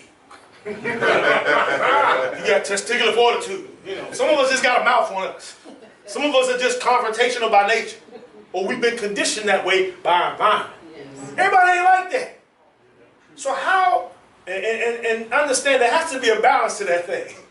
You know, in martial arts, there got to be a balance. Yes, sir. And Mama G will tell you, anybody that's overly aggressive, that ain't always a good thing. That's right. Because you're going to run up on the wrong partner, the wrong person that ain't feeling what you're saying. They'll challenge you on that thing. Y'all know what that is? All like a loud talent. Bam, who said that? Whatever. G, what's your name, sister? Ebony Christmas. Sister Ebony Christmas is a genius. The fear of falling and loud noises. That's instinctual. Why? Because it's a defense mechanism. Because when you're a baby, you kind of brittle, you know, falling, you can break something. And y'all been around children, you kind of make a loud noise and pow! Yes, sir. What does the baby do? They start on their way. They start crying. That's instinctive as well, because a loud noise can mean danger. Right. So you're alerted to these things. But as you grow up, you kind of get conditioned to understand, okay, if I fall, I can catch myself, or I can roll a certain way, this, that, the other. Or if a certain loud noise, I'll be attuned to what that is. Is it a car backfiring or a door being slammed or what? You get a cut. But those two fears are instinctual. They're ingrained in you. According to psychologists, all other fears, learn behaviors. Learn behaviors. So not to put down law enforcement, because I have a sister that's a police officer, and my brother-in-law is a police officer. My best friend is a police officer, works in Hobart there in Indiana. My uncle is a retired detective. So law enforcement I'm not opposed to. It's these rogue folks. Right. They got these kind of psychotic disorders, the Ganser syndrome and all that kind of stuff, because some of them are veterans as well. Yes. You know, and they ain't probably been psychologically screened. Right. And you put a badge and a gun on their hip, you know, and they still think they're over in Iraq somewhere. You know, and they're functioning in our communities. You know, and I keep pointing this out to other folks that, you know, and those who have been in the armed forces have been witness. You have more rules of engagement in the military, in a combat environment, than the police do here in the civilian. I don't understand that. Because for half of the stuff that law enforcement gets away with, you'll be court-martialed out of the military for that. You couldn't fire, there's a case that was in California when the Christopher Darden guy, that was his name, he was the cop that said he was going to start killing other road cops, and everybody got on nerve, and they started shooting up everything, and it was a young lady and her mother that were driving a pickup truck, and they shot, I think, like 107 times. And it was like 3 years ago. Okay, the ruling just came out on that, they ruled that an accident. I said, how in the hell do you fire 107 rounds and that's accident? I don't get it. What kind of gun they had by accident? I don't get it. Somebody said that's the truck, and everybody said, okay, and they just lit up because they were so afraid of this guy, you know. But I'm saying for half the stuff that they do in law enforcement, you'd be court-martialed. Right. You couldn't fire 107 rounds just into a truck or anything like that. Man, please. Hey, you at Fort Leavenworth someday and we're locked up. Okay? There's 4 characteristics that enables a soldier to overcome fear. We're talking about these learned behaviors. The first characteristic is morale or moral conduct. Right.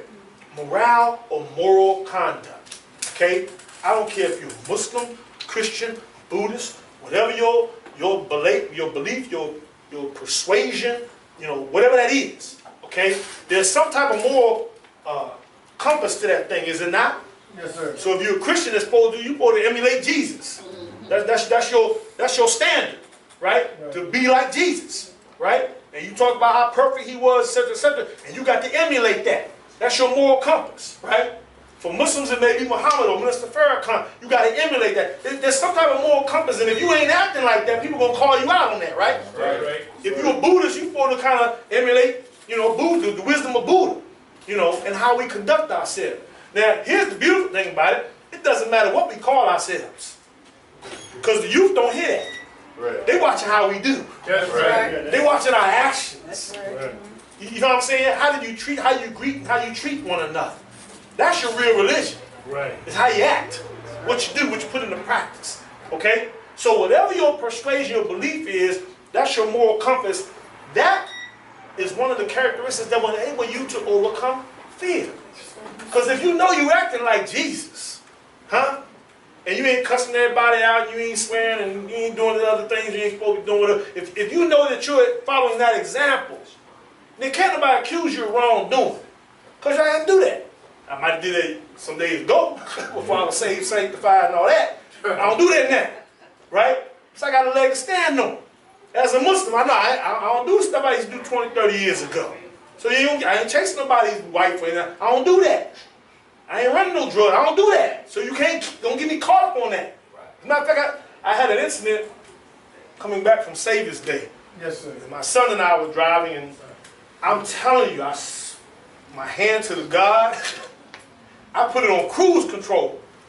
In every state, I'm mindful of the speed limit because I don't want to get pulled over for speed. I got a little lead foot. I like to drive.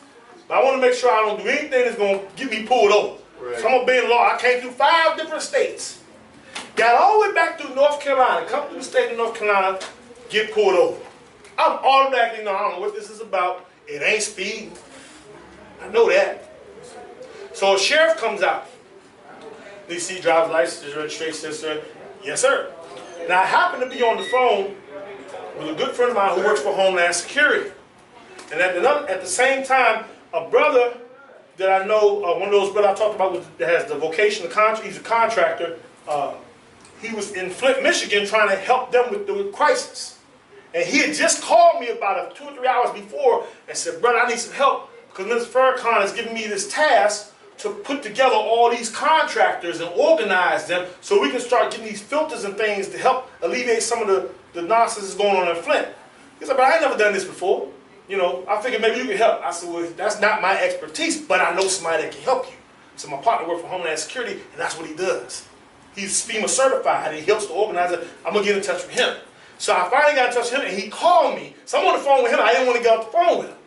So I said, well, hey, brother, can you stay on the phone while the sheriff pulled me over? And I thought it, maybe I'm suffering from one of these anxiety things, hysterical, because I'm getting paranoid. And I'm like, how all of a sudden y'all gonna pull me over while I'm on the phone with my brother from Homeland Security? What's going on? I don't know. So my radar is up. So I'm pulled over, and he's on the phone, and I have to have him on speakerphone. And really, he's keeping me calm. Because I told you, my nightmares are different. My nightmares are me doing something, not something being done to me. Right. So when I see a sheriff, and I'm questioning, is he a road cop or is he a good guy? I don't know. That's right. Because I know I'm in a combat environment. That's right. And I got to conduct, I'm a Marine Corps veteran, I kind of got to conduct myself in that capacity. Well, he asked for my license and registration. I gave it to him, and I kind of had a little attitude. I'm going to be honest. I had a little attitude. You're not speeding. Because I'm not speeding. Thank you. You feel me? Y'all know I'm coming from there. Okay. So I got the right crowd. So I can say what's on my heart. I know I ain't done nothing wrong. That's right. So what you put me on for? I done came through 5 states and I'm an hour and a half from home. I just want to get home. And you wasting my time, man. I was making good time too. Even though I was making good time. So, sheriff, I give him driver's license. So he tells me, he says, well, I pulled you over for speeding. Uh-oh. He said, now I'm looking at him with that. I got I know that rest of the rock. Yeah. And my eyebrow raised like, yeah, really? Okay. He said, but I'm not going to write you a ticket. I'm going to write you a warning ticket. But I'm just going to run your license and you'll be on your way.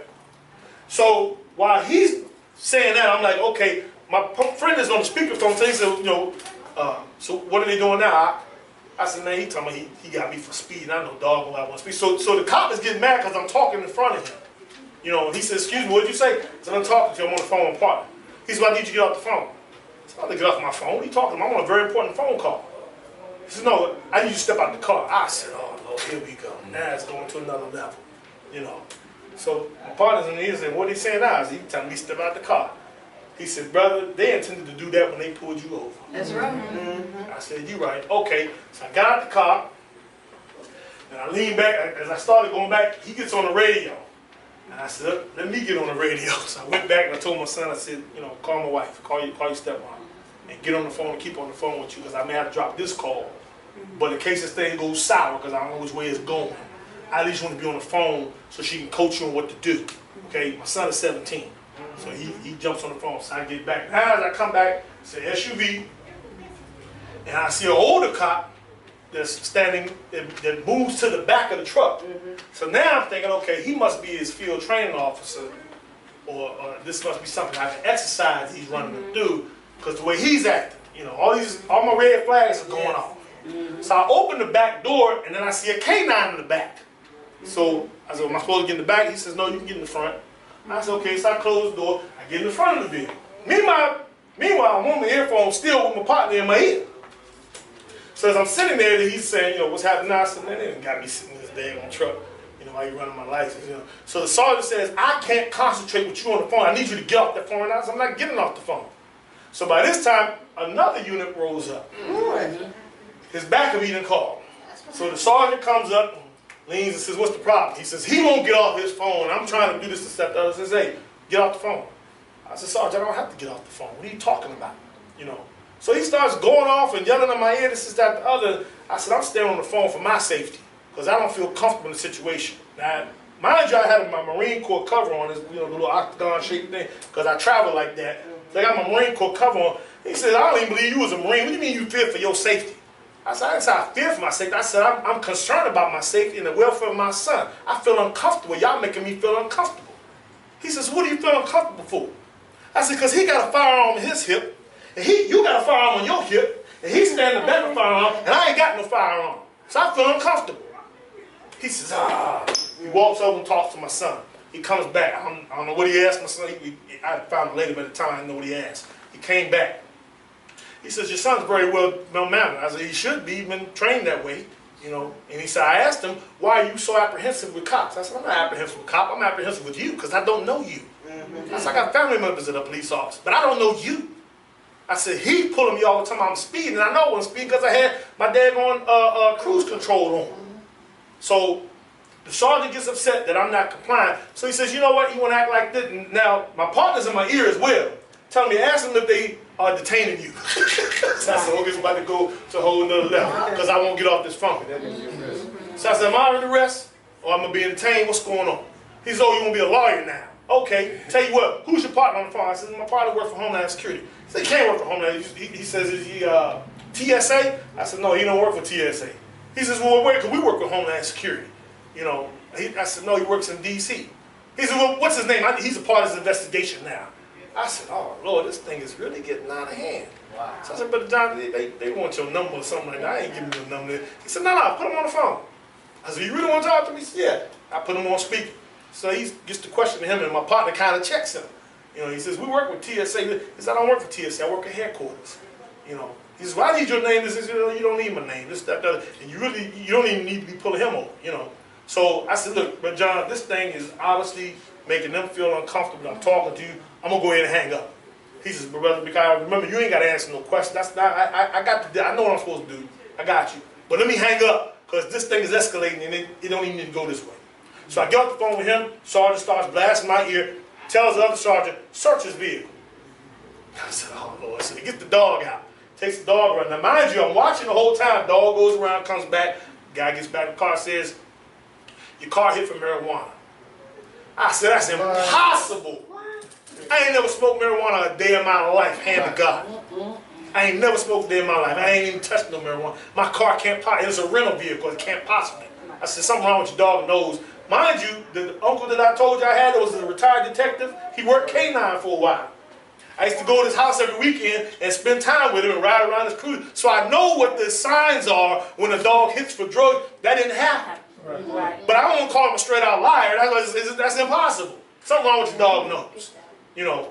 And I said, and just so you know, I declined, I refused to consent to any type of search. So the other sergeant said, well, you're going to jail. I said, well, y'all can take me to jail then. I got time. I said, I told you, I'm really concerned for the safety of my son. Now, unfortunately, during this entire incident, in my mind, I'm seeing a scenario about to be played out. And the scenario in my mind is, okay, if I got to die today and I'm probably going to get shot, I know I can get to his gun, because he's closest to me. It's that dude that's in the back that's really got me concerned. Because I know I'm going to get some bullets from him. By the time I get this and discharge the weapon on him, I can fire, at least return fire at him. But the other guy going to get me. I'm a done guy. But the thing that concerns me the most is I don't know how my son is going to react if he gets out that vehicle and I know they're going to shoot him down. So mind you, all this is going through my head because I'm in this state of mindset, this combat environment. I'm a psychological casualty, and I know that.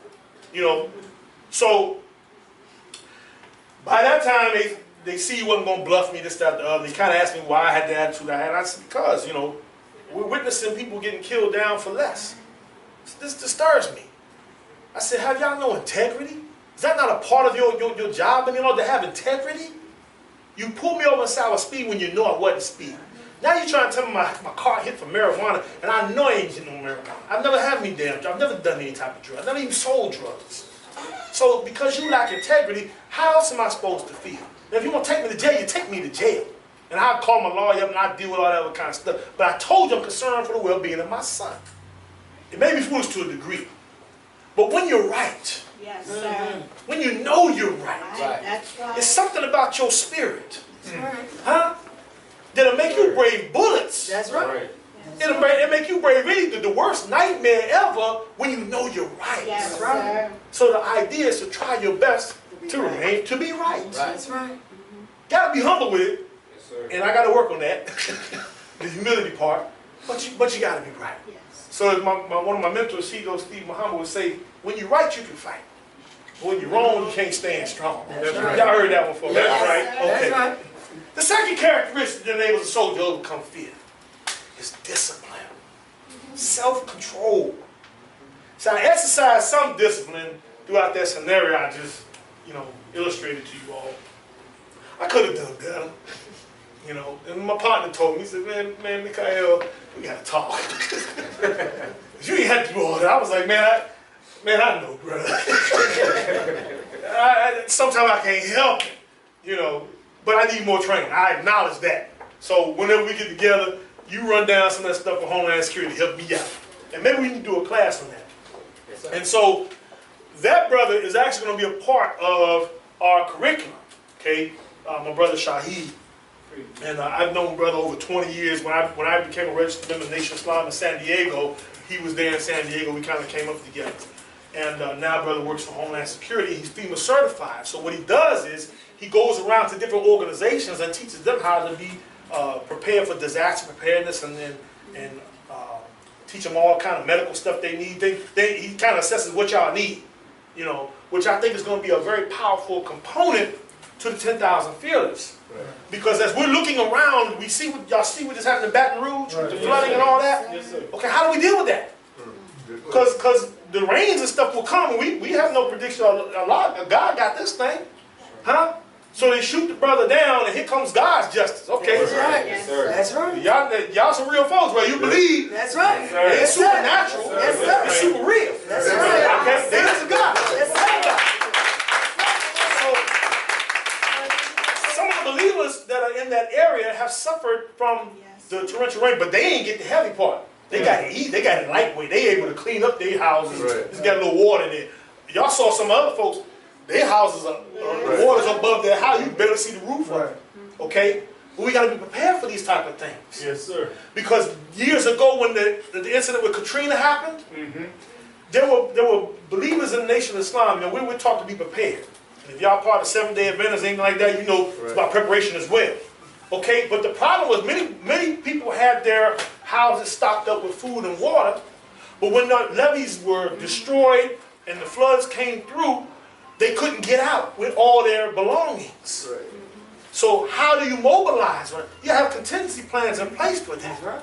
And then the many people who were displaced from Louisiana either went to Houston or they went to Atlanta with their whole families. Right. And other people opened their doors up to them.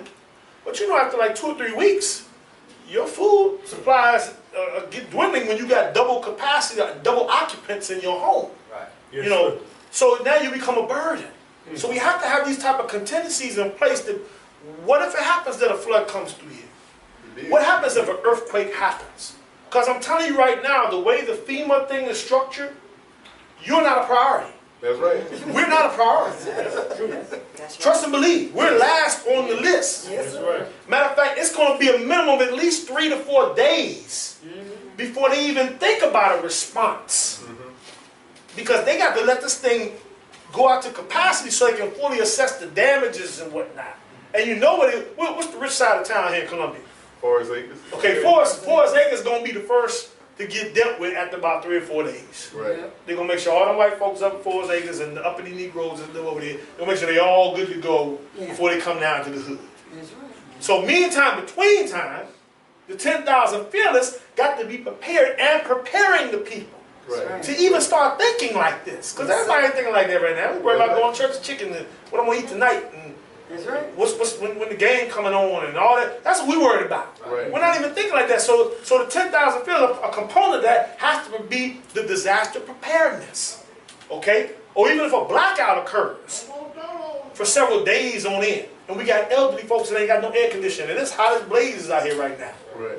And you know they got to get their medications, and they can't be exposed to that heat like that. How do we contend with that?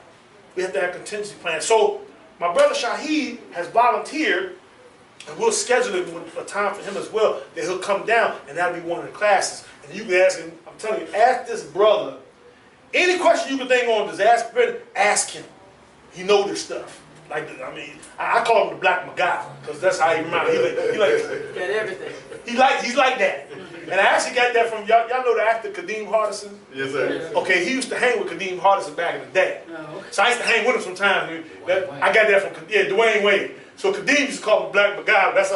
That's your nickname for him? He said, man, shoot, you think about it, he got a gold bag, he ready, he got this, he got snacks, he got all that stuff.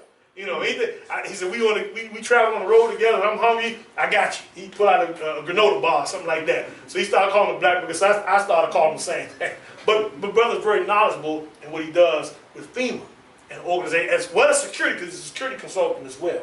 You know, so my expertise is my expertise, but I know what I know and I know what I don't know. You know, and I have some general ideas and knowledge about certain things, but you want to bring the expert in on other levels. Then when that FEMA stuff and security, brother Shahid knows this thing like the back of his hand. So when he comes in, you know, you're going to get another component of that, and you're going to get that component that the other 10,000 Fields organizations have not gotten. Okay?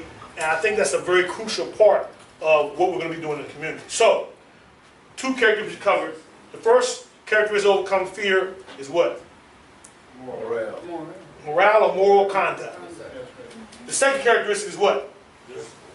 Discipline, self-control. The third characteristic is what's called esprit de corps, or love for the brotherhood and sisterhood. It goes back to that principle of love that Brother Craig talked about. Okay? Because when you have a love for your people, you know, y'all, where my mothers at? All the mothers, you read everybody got children. Y'all know y'all got a love for your child. That if somebody put their hand on your child, it doesn't matter who they are, how trained they are, how skilled they are, or if something happened to your child where they were in an accident, y'all be flipping over cars and busting through doors and walls and everything, because you have that kind of love for your child, right? That you will brave whatever to rescue and make sure they're safe and sound and secure. That's a hell of a kind of love, or heaven of a kind of love that you have. And that kind of love will make you overcome fear. Maybe be in a pit full of rattlesnakes, you jumping in and eat and kill every damn one of them before they bite your child. That's love. That enables you to overcome fear. That is esprit de corps, that love for the brotherhood and love for sisterhood. So when we get to that portion where the brother is going to come in and deal with the conflict resolution, you know, Mama G's dealing with conflict resolution. Well, you have the right person to deal with that. So when she does her part dealing with conflict resolution, you know, you can't resolve any type of conflict if you don't have an affinity for the person that you have the conflict with. Right. So that's the first thing, is kind of getting that affinity, like, look, you ain't my enemy. Or I don't look at you as an enemy. You might, man, but we can come to a happy medium, you know, that'll work for both of us.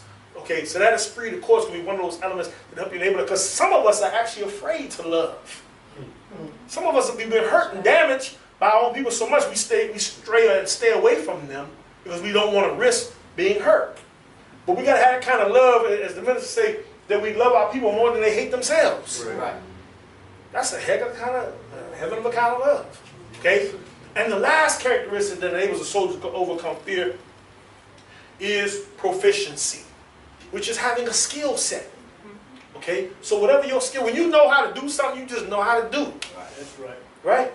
You know, it's being able to climb ladders and you paint, you do it all the time. It's like the fear of heights is whatever. You know, if it's cooking, if it's song, if it's man playing ball, if it's working with butane or whatever. I mean, whatever propane, whatever kind of dangerous thing. When you're good at that thing, you overcome the fear because you're proficient and skilled with it. Speaking of 10,000 Fearless, for some reason when I see that 10,000 Fearless, I think of that movie Fearless. Have you ever seen that movie before? It's a movie called Fearless. It's about a martial artist. Huh? Jet Li. Yeah, Jet Li plays in it. You know, but why is this person considered fearless? Because they have a skill set. Right. They're like one of the baddest persons in fighting, you know, and they've been challenged with everybody. Just have no fear.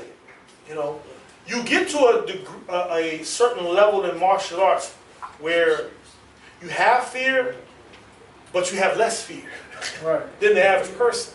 You realize that you can get injured and hurt, but you accept the fact that you can get injured and hurt. And because you accept that, it enables you to overcome that.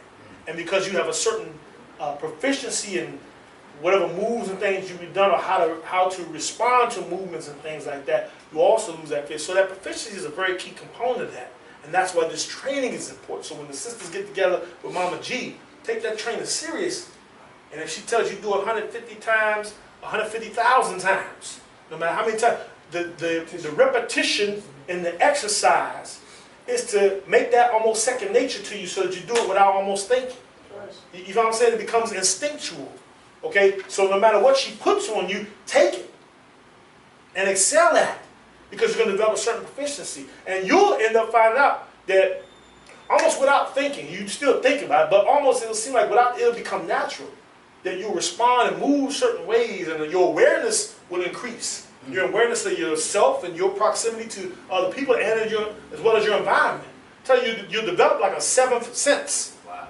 You already got six senses, like a seventh sense. You know, where you be picking up on other people's thoughts and things. You know, when they have ill will or harm towards you. You know, so that proficiency component is a part. So those are the 4 characteristics, and we all know that 4 is what we consider a number foundation. That's right. So this gives you a foundation to work on to overcoming fear as we start dealing with our people. What's the time? Okay, so we got a little bit of time. Good. Because I don't like this jibber jabber and don't put no work behind it, okay? That's right. Is there any questions on the 9 common elements that are found in a common environment? Yes, ma'am. What's the name of the book you were reading out of? Yes, ma'am. This book is good. Now, those 9 common elements found in a common environment, you will not find that in this book. But this book is called On Killing, the Psychological Cost of Learning to Kill in War and Society. And what this was basically a scientific study that they did to examine why was the kill ratio of soldiers who served in World War I poor or less efficient than the kill ratio of those who served in World War II, and why were those 2 wars, the combatants in that, suffering more psychological casualties than they did in the Korean and Vietnam War. So they kind of went back and analyzed these things, and that's how they came up with this information through the study. And what they really found out was we became better at killing. We mean the United States government. Because the kill ratio in World War I was something like 15%, you know, where they would fire, let's say you fired 100 rounds, you shot 100 times, but only 15 would hit the mark. Now, it had nothing to do with the poor training, because they were going to school to learn how to shoot the targets and things, but their affinity for killing, it just wasn't there. Because it's not human nature to take the... So people firing in the air. You know, you hear some gunshot, they fire in the air, the other enemy doing the exact same thing. Nobody really trying to hit each other. And then and if you get a chance, this is a very interesting book, because what it's saying is, you know how they analyze the psychological thing about the flight or fight, instinctive, what you call that, the response to a danger is fight or flight. Right. They said that they've actually discovered that there's 4. When dealing with other species, like say you come upon a vicious dog, yeah, it's either fight or flight is going to kick in. But amongst what they call intraspecies, amongst the same, when you're dealing with this like kind, there's actually 4 responses: fight, flight, posture, and submit. Those become a part of that. And when I thought about what he said, I said, wow, yeah, that's interesting, because when 2 men kind of confront one another, they're at odds about whatever it is, you know, they're at odds about. What's the first thing they do? Stand up straight. They posture. What you say? What? Talking to me? Huh? They get loud. They're posturing, right? Now, both of them going to posture until eventually somebody swing or something goes. But that's like the first stage. It ain't necessary fight. It's posture. Then it might be submit, because others are like, I don't want no problem, man. Go ahead with that, man. I don't want no conflict. So you're going to bow down and submit to that posturing, one or the other. So I thought that was interesting because they discovered that throughout the years, the military training changed to overcome those aversions. And what they found out was the closer proximity you are to the danger, the less you would lose that will. So say from 100 yards, a football field length, yeah, you might shoot somebody because you don't have no connection with them. You can barely see them. You can't look them in the eyes, nothing like that. But the closer you get to that person that you have a conflict with, you may not shoot him. You may hit him with the butt of the weapon or something. You may intend to do them harm, but you don't intend to do them that kind of harm. And the closer you get to them, you got to use knives and weapons like that. There's something that's hardwired into you that you have to overcome to get past that, to cause that kind of harm to somebody else. So when you hear of, what's that? My wife was addicted to this show for a minute. Snapped. Y'all ever heard the show called Snapped? Yeah. Yes, sir. It's about some lover, they've been done wrong, and they went up, they snapped. And the police are trying to resolve this problem and how this happened. The woman stabbed him 48 times. He was dead after the first 2. 48. It was something that she overcame that hard wiring. It was just had enough. So that's what they call a crime of passion. Yes. Because you passionately had some feelings for that person and they flipped on you, they showed no loyalty, and you snap. Yeah, they call you snap something like 48 times. You wondering why the police got to empty a clip, into a person. The first shot ends up really killing you. The first shot will kill you because you're shooting center mass. But they empty in 14, 15, 16 clips and then reload them. Right. Because they're going by this training that's been hardwired into them to overcome that hardwiring. So when we're dealing with law enforcement, this is no slight against anybody in law enforcement, but I keep bringing up the point that there's 2 things that have to change in order for this situation to change. Number 1 is policy. We got to change policy, and that's at the state level, okay? And the only way that we're going to change it goes back to what Brother said about the Black Wall Street. See, we got to be property and landowners to have a real voice in politics. Because that's who the laws are basically made to protect. The property owners, the landowners. My wife and I had a discussion about this morning. There really is no such thing as gentrification in the sense of what we think gentrification is. It's really them corralling us into other areas. Because we keep saying, why are they coming in our neighborhood? But we don't own the property there. We're not the homeowner. We're renting there. That's right. So they're doing what they're doing because that's what they're supposed to do. Their policy is to protect the property in the best interest of the landowners and the homeowners. That's why the police are in our neighborhoods. We're seen as foreigners in our own community. Because we don't own stake in our community. That's right. So we got to start owning. We got to become landowners. We got to become business owners. Property owners. So we got to pool our resources. Because once you get the land and the property and the business, now you have a political voice. You have more influence in politics, rather. Okay? So the policy has changed and the training has to change. So this book deals with talking about the training. So what ended up happening was the training changed by the time they got to Vietnam.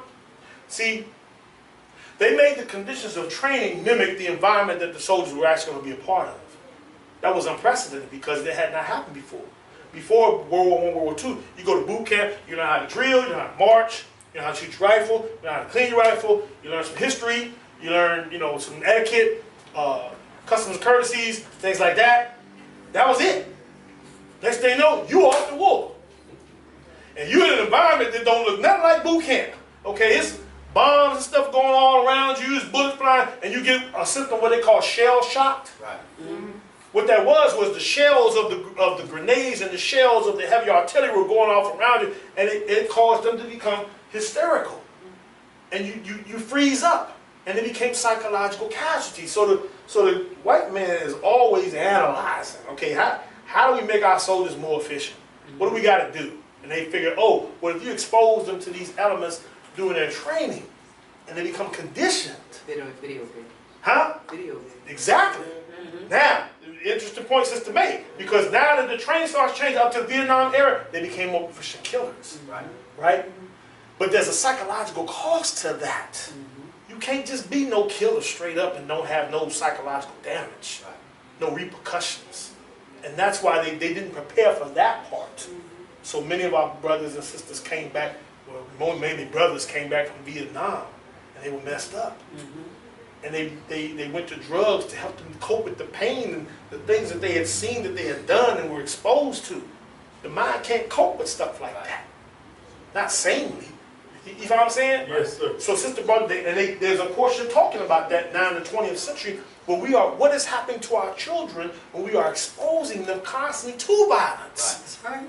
Every show on TV got somebody getting slain, killed, murdered, and that's the theme. It's either heavy sex, or it's heavy killing, or it's a combination of both. You follow what I'm saying? That's right. Now, what is that doing to the mind of a 7-year-old, an 8-year-old, a 10-year-old, a 13-year-old when you're exposing them to these type of things? There's a psychological repercussion, and this is what that book is dealing with. But I pulled it because it talked about the psychological casualties and the different types of psychosis that happens when we're exposed to this combat environment. Prolonged. And they're saying that's only after 2 or 3 months.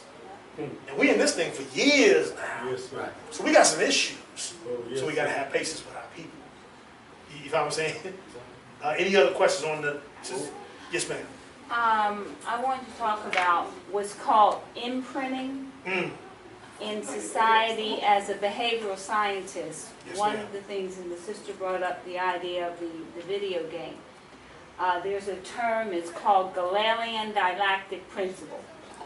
Okay, what it means is they create the problem, makes everybody real scared and all like that. They already have the solution. Right. Like you said, the Right. officers already knew what they were going to do to you even before they did it. Right. Then they give the solution, everybody loves them. Okay, so in our school, and I said this to say this in our school systems, our elders now are afraid, they're not fearless of the children or the Right. students that they're teaching. The media has made them the monsters. That's right. Right. So therefore people, like you said, with the fear, Right. okay, they're not just meeting another young human being, they're meeting a wild animal. So they're afraid Right. of that wild, so we kill wild animals. And so, you know, to be talking on the street, you know, I name or I kill if it gets down to that point. Yet, the appropriate thing is to speak life into our society. Maybe Yes, ma'am. You know, with social media, Sister's 100% correct. We have to be the controllers of our image. So, you know, when the minister first talked about the 10,000 fearless, white folks took that thing and went on a whole That's other right. tangent with that thing. They said, oh, he trying to get 10,000 black folks to murder white folks. You know, they put a whole different spin on this thing. So we have to be the controllers of our image and what we're doing in the community. So everything that we do in the community should be documented, should be photographed, That's right. should be posted. That's right. You know, when Brother Mario talked about him representing the GDs and the brothers from the Bloods and the other from the 100 black men, and we need to show us collectively all together. Right. Represent your flag. Ain't nobody afraid of your flag. Respect. I respect your flag. I respect what you represent as long as you dealing with morality, right? And you got some discipline, and you got some love for your community, the brotherhood, and the sisterhood, and you're proficient at what you do, or you're gaining a proficiency or gaining a vocation. And we're all working for the same common cause to better ourselves and better our community.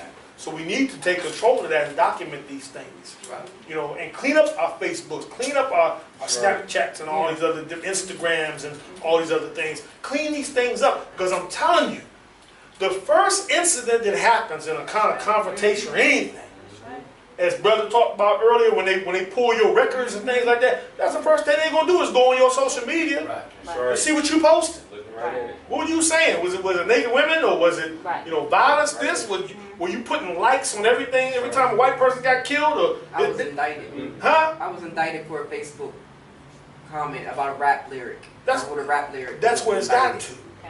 That's where it's gotten to. So you have to be mindful that everything that you post can and will be used against you. Almost like you're Absolutely. it ain't no more what you say. It's that everything you post, everything you comment can and will be used against you in a court of law.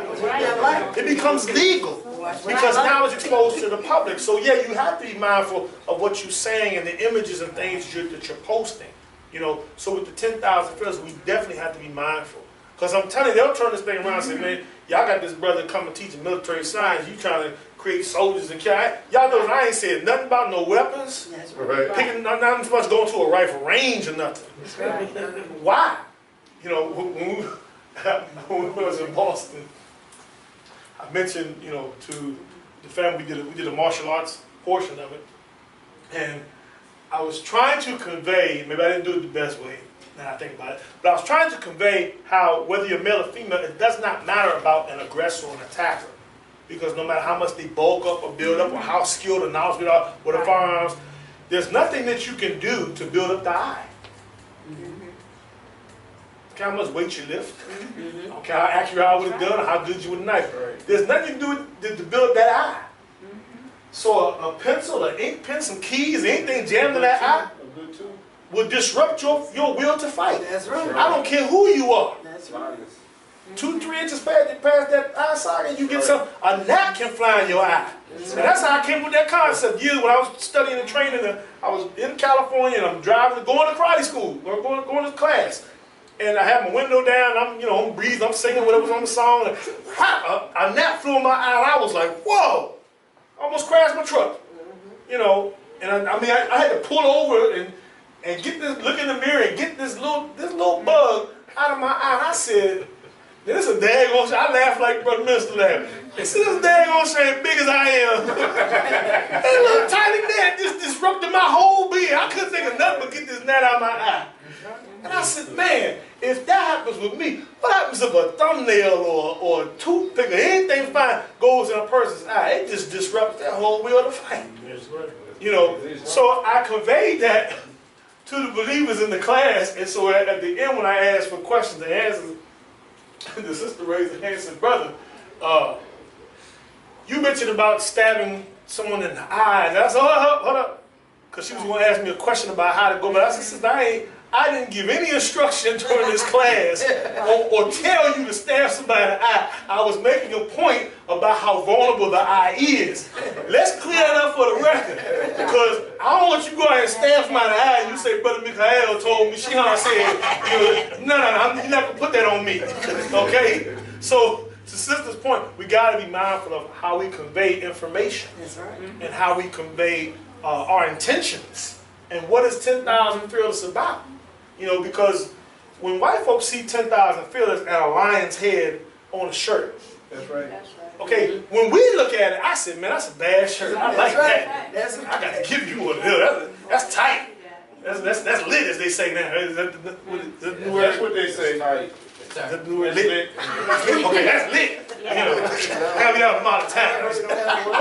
You know, it was tight my day. You know, whatever. When we see that, that's our response because we understand what that means. But when someone who sees us as an enemy or who fears us sees that, they know, man, a lion is a predatory animal. That's right. the king of the plain of Africa. You know, 10,000? Man, that's a hell of a lot. Fearless? What? What is that about? Yeah, black folks, women and men with that. What is that about? Yep. We have to be able to explain, no, this is about us going into our communities and changing the dynamic of our community for the positive. You all talk about the black on black crime, and I just reminded folks on social media, stop saying that for us. Stop saying black on black crime. Don't even talk about that. Because what you're saying is you're repeating this propagandized lie that 13% of the population is responsible for the majority of the crime that goes on. Right. That's not the case. Yes, black folks kill other black folks. You know, because we live with other. We mad at ourselves. You know. So why do we get an uproar when white folks do it? Because they ain't us. You don't have that right. We shouldn't have that right, but we have to have that compassion and love to be able to talk our problems out, and that's what we're working on. So we got to be able to represent the 10K Fearless as to what the brother talked about, the objectives. When you lay those things out, We should memorize that. What are the objectives of the 10,000 Fearless? What are your aims? What's your purpose? What's your goals? You know, what's the end product that you're trying to see? And we have to be able to convey that. Because otherwise, the media is going to spin this thing in a whole other direction, and they'll create an atmosphere where they try to work against us.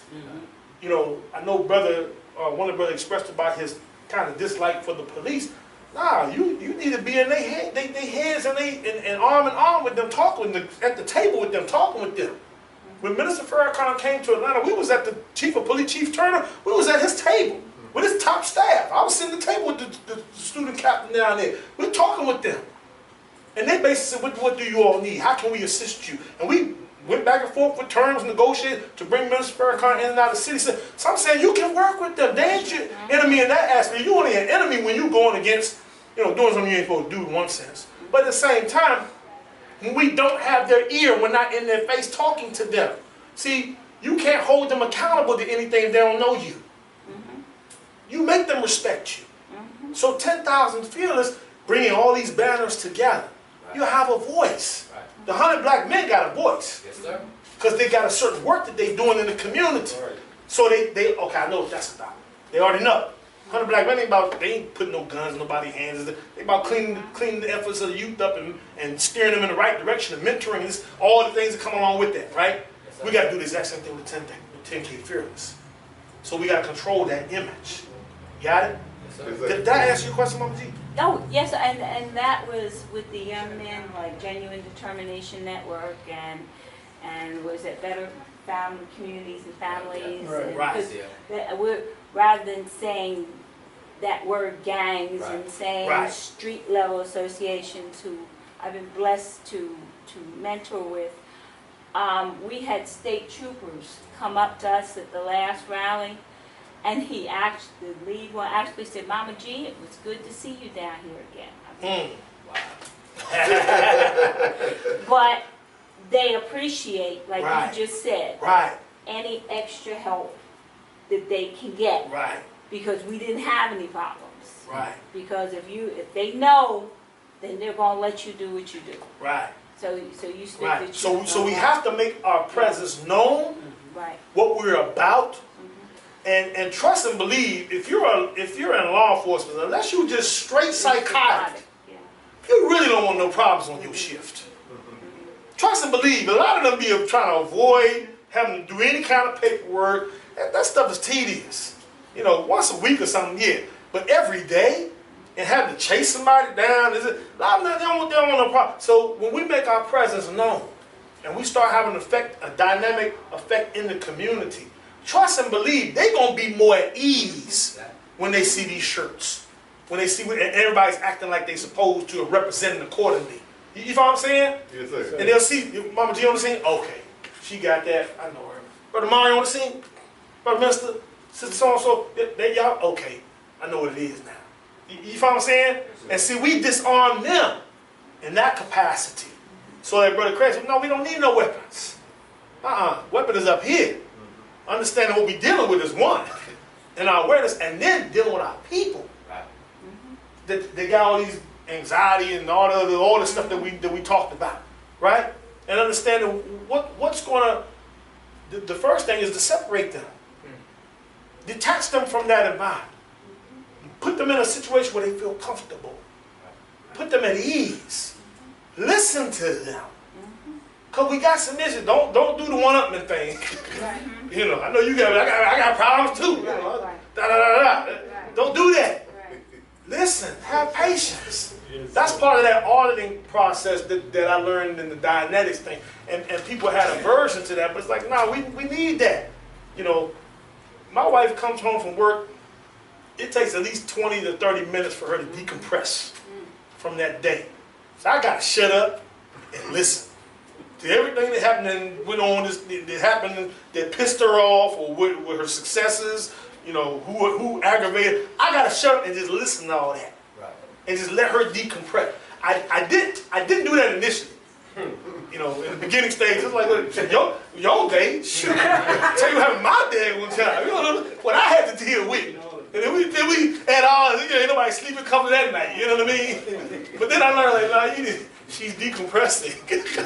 I gotta shut up and I gotta listen. Yes, sir. You know, and then when she's done, I see the tension is gone, and now we can have a conversation. And then she'll ask me, babe, is anything happening to you today? And I'll be like, you know what, I don't even want to talk about it, man. I just want to enjoy some bean soup and have a tranquil evening. You know what I mean?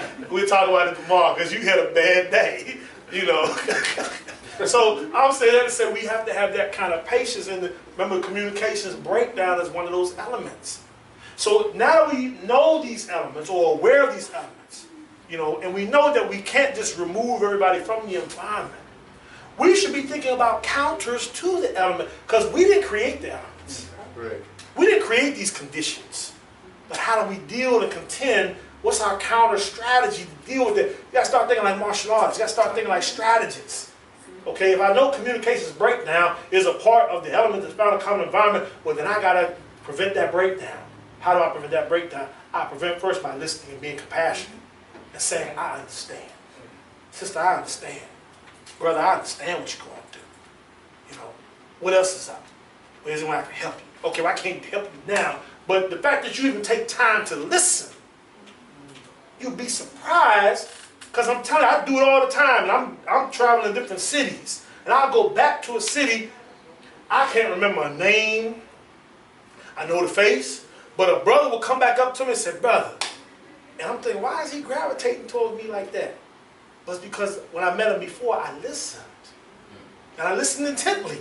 Now, I remember what he said, but I can't remember his name because he didn't talk about his name in the conversation. I remember everything he talked about. And I had to say, brothers, I'm sorry, what's your name again? I'm not trying to be rude because I'm all over the place. And I get names every day. And he'll tell me, okay, now I got your name. We'll talk. But I'm saying that to say, people will gravitate towards you. Just the fact that you gave a listening ear. That alone will increase the affinity between what we're doing as 10,000 Fearless and what we're trying to do in the community. And then we'll be recruiting. So as the sisters jumped up and say, okay, and some more sisters adding on, the other sisters, watch how the ranks start swelling. Because people are going to listen and then they're going to want to know, well, what's your objective? What you trying to do? Oh, okay, I'm with that. I can do this, that, the other. I can lend support. Whatever. Because everybody's trying to be a part of something. Trust and believe. Why? Because feelings of isolation is one of the elements found in a common environment. And nobody wants to be by themselves at war. You want to be on the side and know you got some back, somebody to your left and your right and your back when you're confronting your enemy or you're confronting conflict or you have a confrontation. You just feel a little better. You feel a little more secure. You just feel secure knowing that, okay, brother's not going to let me down. Sister's not going to let me down. My wife is just not going to let me down. My children are not going to disappoint me. You feel more secure. You don't have that feeling of isolation. So every one of those elements we should be, and I'll get them all written out and hand out so we can start thinking of strategies to deal, counter strategies of how we circumvent that.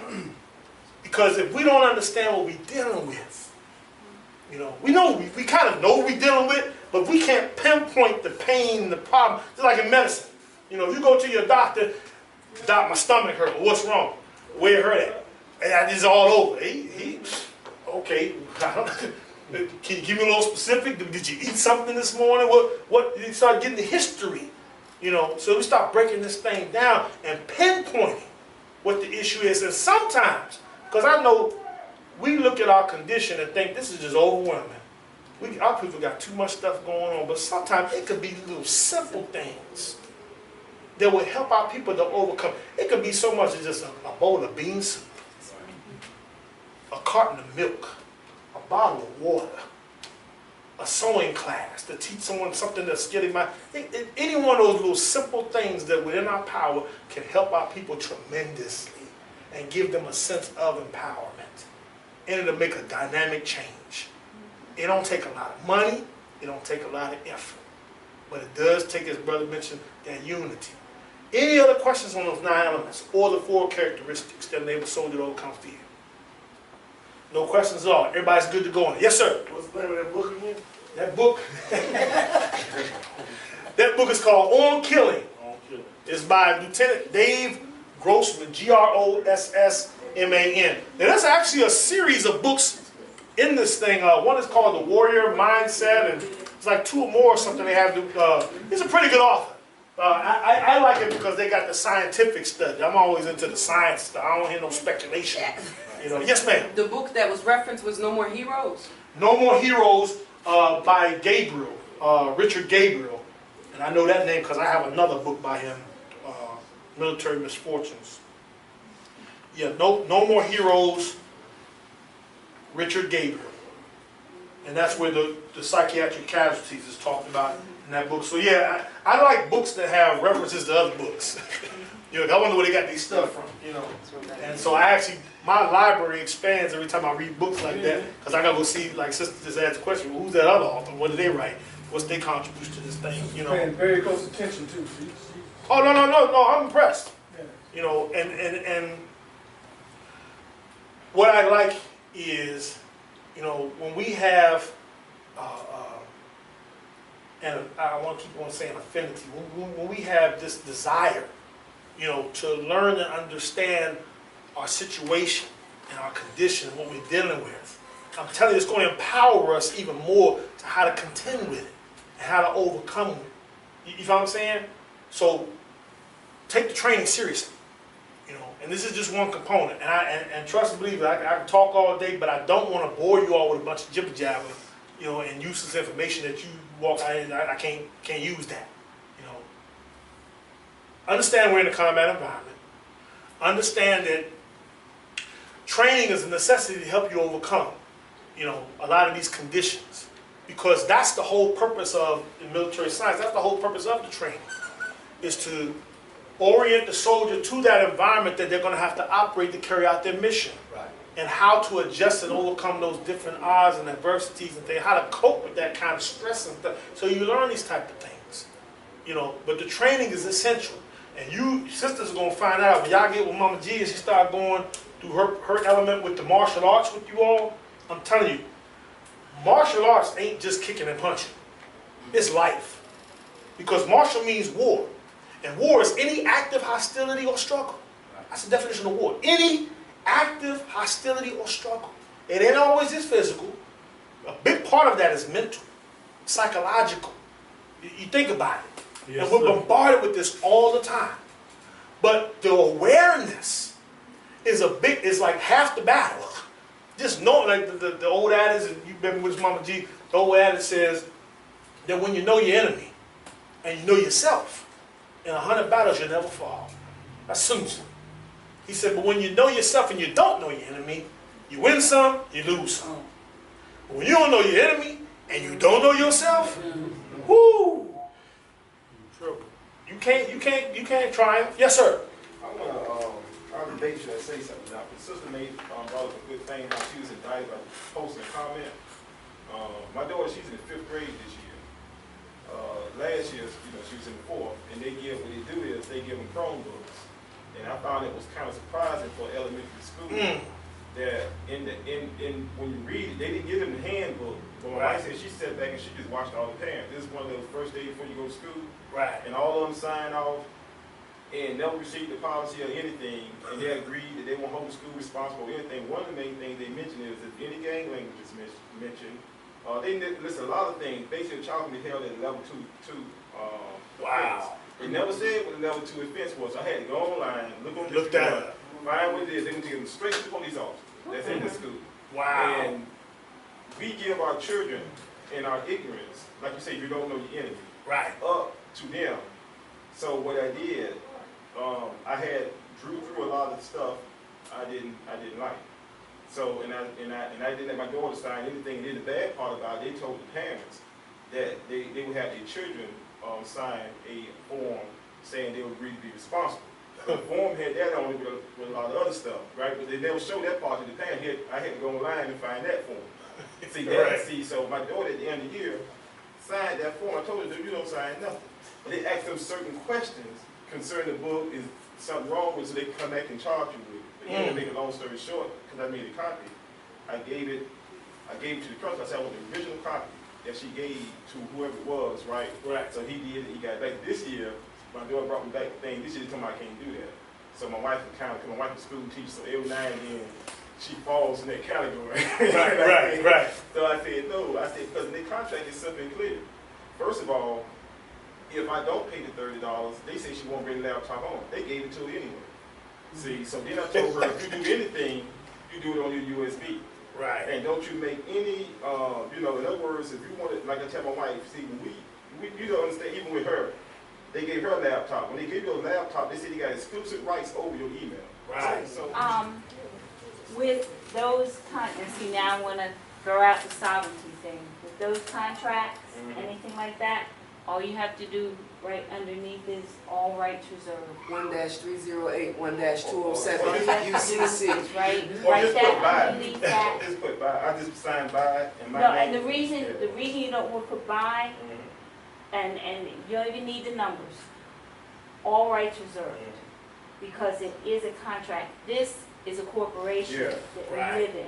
Right. The United government. States See, of America, we're not a nation. Yeah, exactly. So it's like you're saying, certain little Right. things you have to understand, and that's why he had to give it back to me. But Oh, then I know yes, this sir. year they gonna tell me I can't do that. So my wife said, I said no, I ain't refilling it out because in the own thing it said if I don't agree, basically they supposed to be able to use it at school. So why have to fill out another one? Okay, the only, the only problem is if you do that sometimes in what we call public schools, they will prevent her from graduating Oh, later yeah, on down yeah. the road. So, That's so, what they right, say. and they put that, they'll put it in the computer so that it would be her senior year, Yeah. that would come back.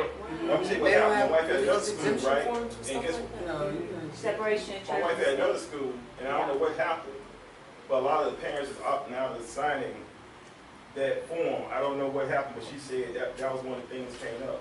You know, she's working at this other school now. And you can take So it back. somebody must yeah. be realized that was kind of like an entrapment. And then when it gets so bad, they want you to sign, they want your child to sign.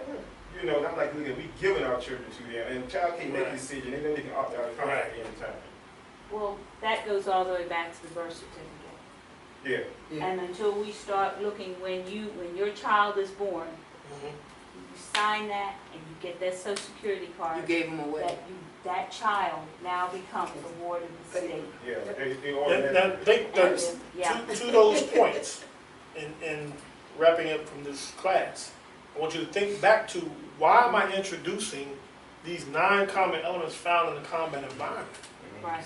See, once you become aware that you're in a common environment, remember I said we didn't create these elements. That's right. We didn't these elements, but they are. Do you not think that they are aware of these elements? Yeah. So they understand that they are functioning in a common environment, and we are seen as enemy combatants. That's right. This is why we're dealt with in the way that we're dealt And with. we don't realize. I know. And we don't realize it. So we don't understand that. I gave it in on one of the blog talk radios where we talked about it. I'll bring it for the next class. That's how some people become enemy of the state because in their ignorance, They're- they don't even realize. Right, they you don't do, realize they it. ain't right. Now, think for those who combat veterans, you know that there are basically 4 stages in offensive operations, right? There's like what they call movement to contact. I can't think of the others right off the top of my head, but I'll get the other ones. But there's like 4 components of an offensive operation, okay? When you look at those components, like just for example, the movement to contact is the first, okay? When a police officer stops you and asks you a question, that's movement to contact. That's the first stage, you know, and because we don't use that language, we don't see it in that capacity, that no, as I said, you're not obligated to speak anything. Now, here's the thing, when my wife is taking a law class, and she's about to go through law school, and the professor in her class, because they just put on her board, and she was upset about it, because the professor in the class gave a scenario, and he named this particular attorney, this Caucasian guy that's an attorney, that basically said in the video, he basically said that he never talks to police officers.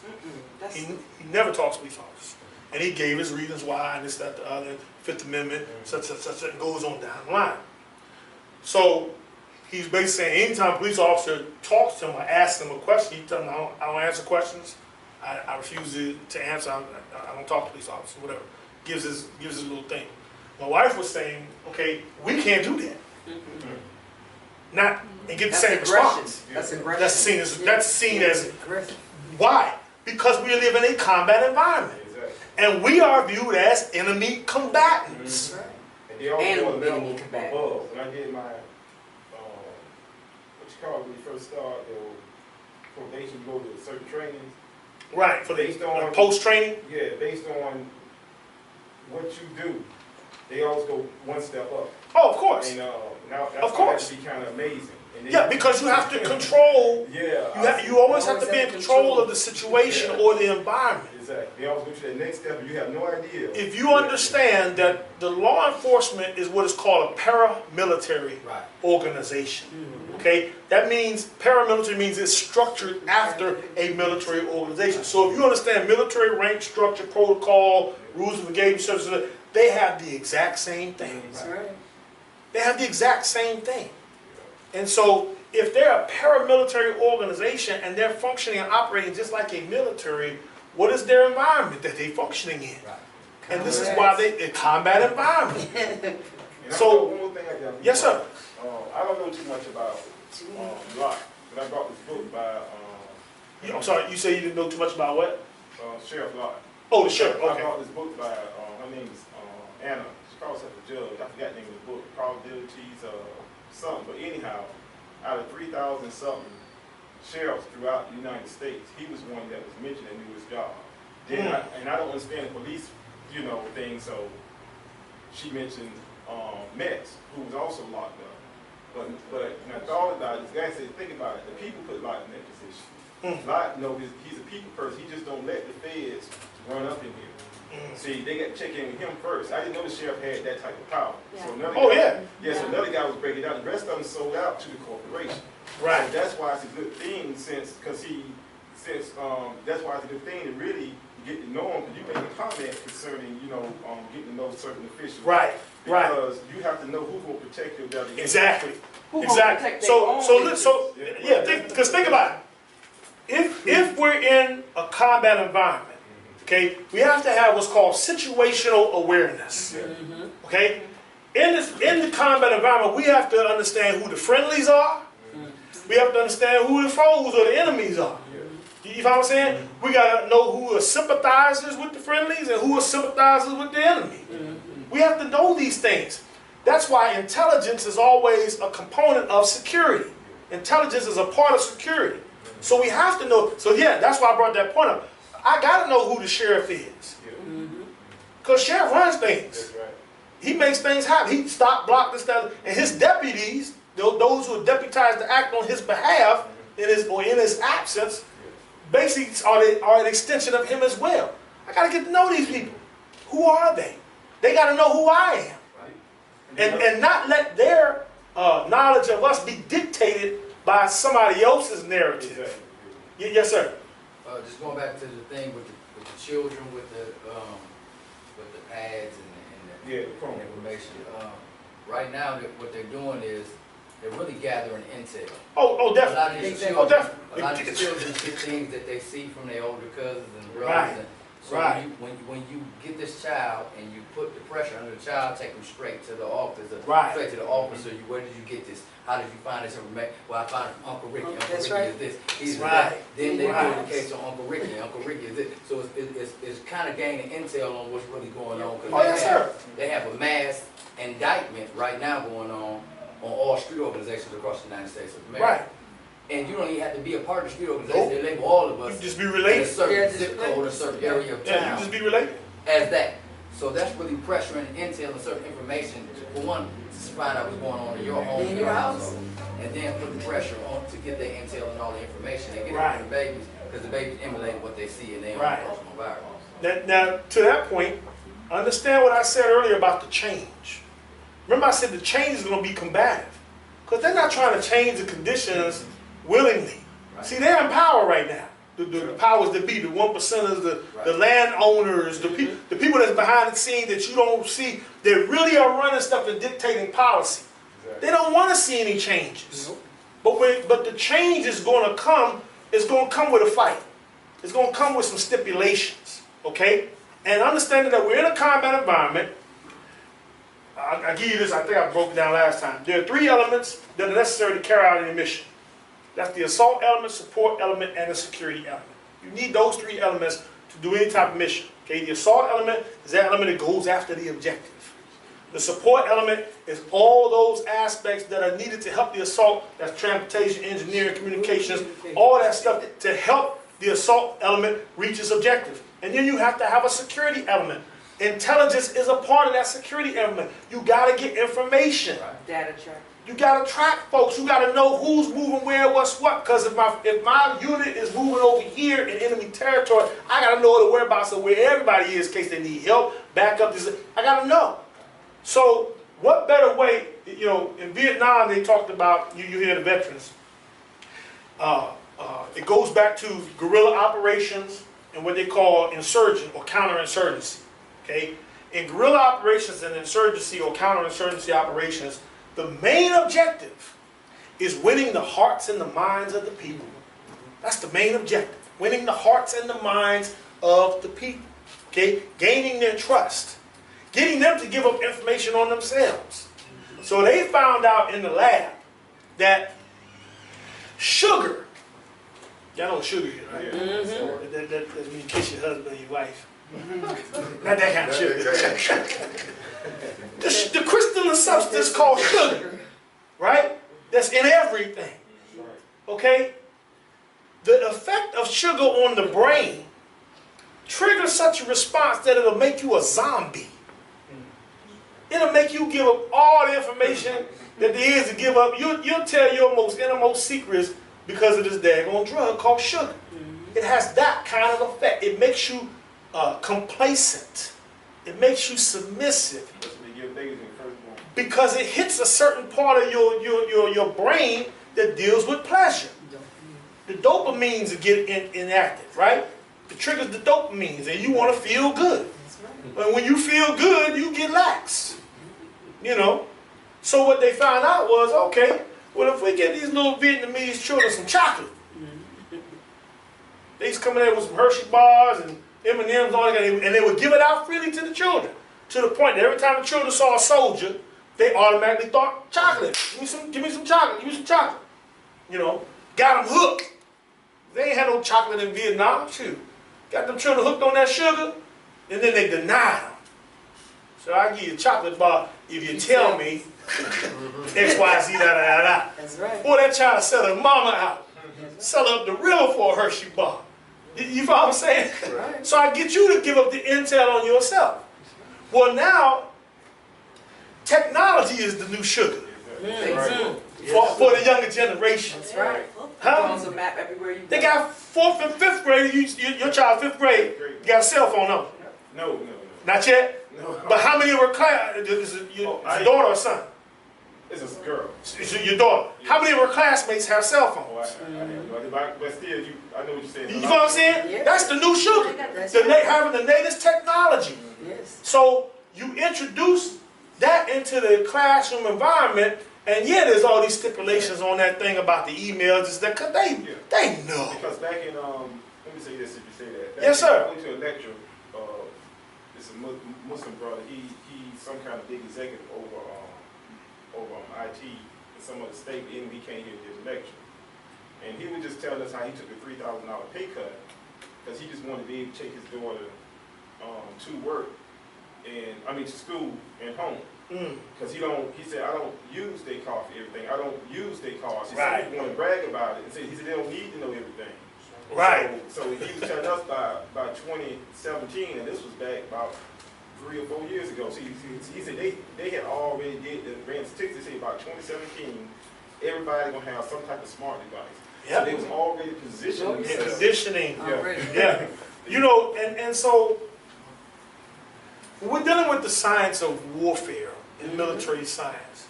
One of the things, and a major component of that is organization. And you got to understand, you know, credit white folks where the credit is due. Yeah. They've learned to plan ahead. Okay? I'm talking not decades. I'm talking centuries. Right. That's how they think. Their grand strategy is century fold. GS20, GS8. Then they work backwards. Right. from their desired objectives, then they work backwards. Right. Then it comes to decades, then it comes to 5 years, then it comes to 3 years, then it comes to 1 year. Mm-hmm. So yeah, the technology is already released. Well, I should say, the technology is already there. They're just waiting for certain phases to introduce that technology That's to right. them. That's right. That's how they operate. I gave an example. I deliver, I expedite. You know, I work for a company that expedite stuff. So I'm all over, I'm in different states and things. And several months ago, I had to pick up at this warehouse for Home Depot. Okay, but this was the showcase warehouse. This wasn't the public warehouse. This is a showcase warehouse. This is where all the vendors and dealers come to look at the new merchandise that's coming out next. I got a photo. I wasn't supposed to have it, but I got it because we weren't supposed to take no phones and don't ask me how I did it. But I got a photo of a wash machine and a dryer that's coming out. Okay, this wash machine is bad. I had to tell you, I want my wife to see it, but we ain't buying nothing else until this one comes out. Okay, this thing do antimicrobial washing. I mean, it's crazy.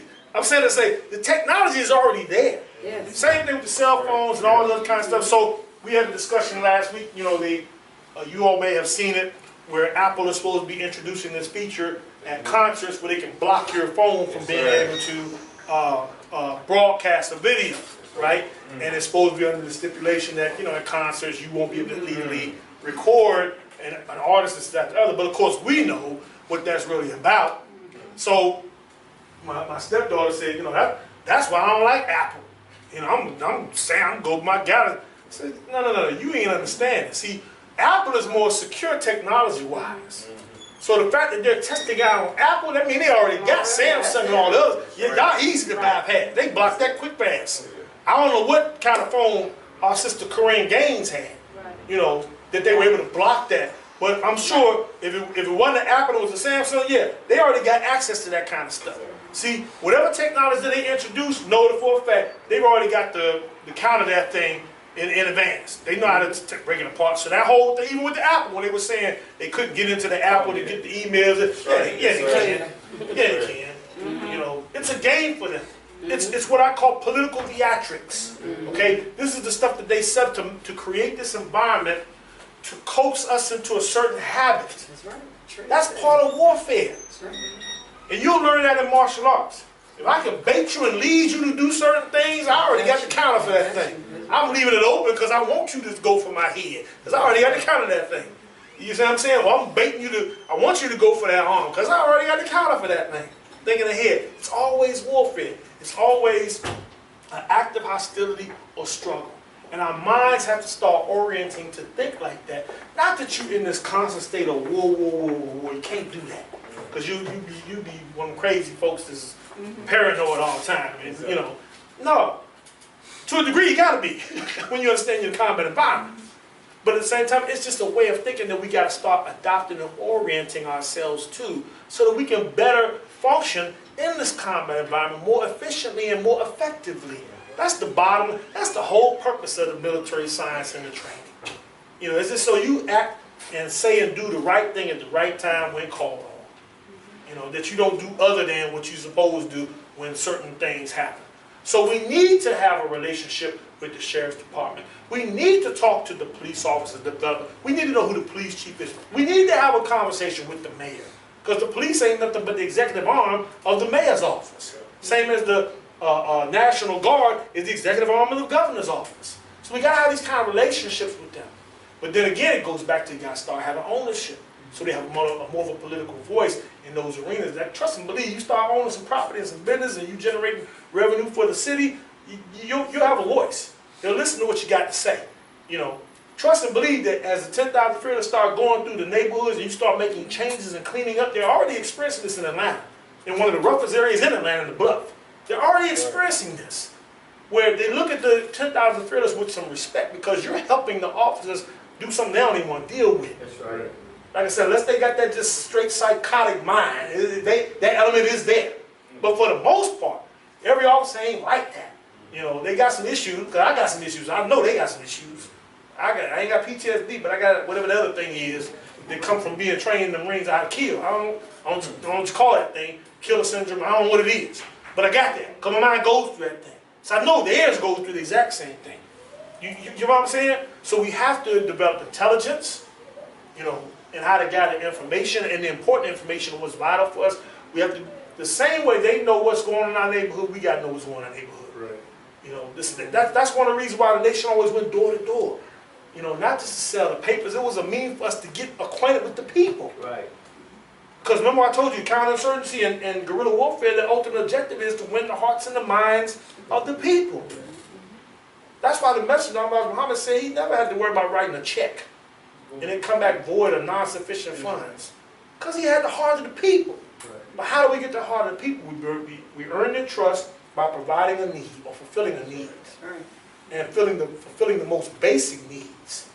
You know, and it ain't just food, shelter, and clothing. It's love. Straight up love. Because our folks ain't feeling no love. And they're doing everything to make themselves more attractive or more presentable. I gotta get the latest kicks, you know, so I can feel some love, some acceptance. You know, so with all that said, there's no more questions. I want to get to the training portion of this in the last half an hour or so that we have, because I don't want to overrun. Yeah, yes, sir, brother. Yes, sir, brother. How does a person recognize and deal with the enemy of self? Whoo! How does a person recognize and deal with the enemy of self? Are you saying for us to deal with someone who... We all have problems with our own self. Or with our own self? Okay. That is a brilliant question. Now, Dominus Louis Farrakhan came out, you're familiar with the study guides. And the study guides were called Self-Improvement, the Basis for Community Development. Okay, I've been through that thing I don't know how many times and studied it back and forth. But what I found out is that study is the basis of self-improvement. Think over that. So self-improvement is the basis of community development. Study is the basis of self-improvement. So first I have to have a desire to know something about myself, or be introduced to a knowledge about myself. You know what I'm saying? Or told something that was a lie that's been told you your whole life that you believe. Right. Because we've been programmed to think something about myself, but something in me is telling me that ain't quite right. But there's a conflict going on based on what you instinctively know and what you've been conditioned and programmed to believe. Instill fear in that lion cub to respond to the crack of a whip, you know, or shock treatment or whatever it is, and that lion is conditioned to think other than itself. Right. To the point that lions are naturally afraid of fire. So we've gone to, y'all been to circus before, you've seen the lions jump through the hoop of fire. Right. But anyway, you said there's a big deal with that. The big deal is lions are naturally afraid of fire. So to get that lion to go through a hoop with a ring of fire is to get it to go contrary to its nature. That tells you the mind job that's been done on that lion. So think about that with our people. When there's been a mind job that's been done, and it's not just one time, it's constant. That's why as Mama G brought up about the images and how we portray, that thing is so important. How we portray ourselves, how we see ourselves. So when we're looking at the television set, I'm going to add something to that. by all means. You think you was talking about mastering yourself?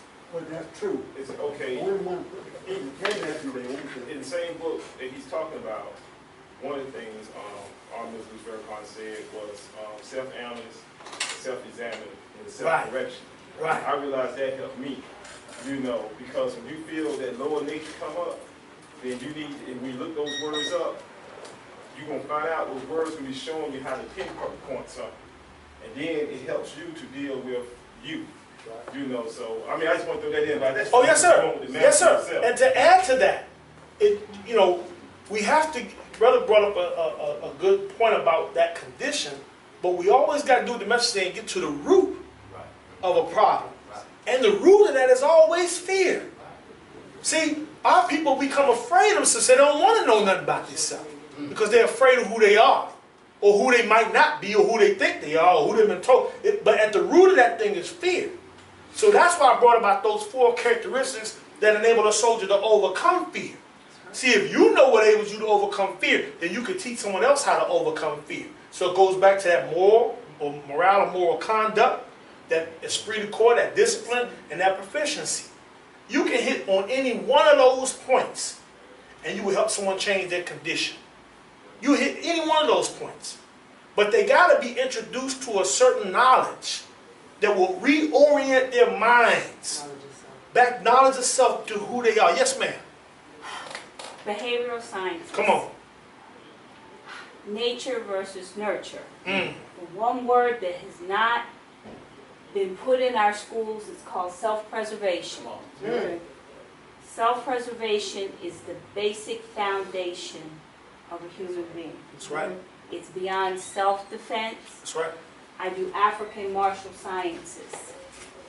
Arts is the presentation of something. Right. Science is the application of something. Right. Yes, ma'am. And until we have the desire inside to preserve the entity itself, we will never move forward in regard to the next level. Our program is called RICH, which you know, brother. Yes, ma'am. Rebuilding individual character habits. No two people are the same. Right. Therefore, every equation requires that we have different variables for different individuals, which is mathematics. Right. Self-preservation at the base level. Yes, ma'am. Thank you. Yes, sir. One day I asked the messenger, what's the significance of our life? He said, what you do every day. Wow. Brother, this is the brother that I... No, brother, yes, sir. We got introduced earlier. Yes, sir. That's deep. Yes, sir. Think about that. But hold up. Let me tie this all together. Because see, the brothers call me a military scientist. I'm telling you, that's how my mind thinks about everything. Okay? What brother just said? He questioned the message about what's the significance or purpose of our life, and the message of what you do every day. Well, what gives you a sense of purpose? It's the work that you do. And remember I told you a soldier is defined as one who works for a specified cause. So it's your work that gives you a sense of fulfillment and purpose. That's the problem with the majority of our people. We don't have a sense of purpose because we don't know who we're supposed to be working for.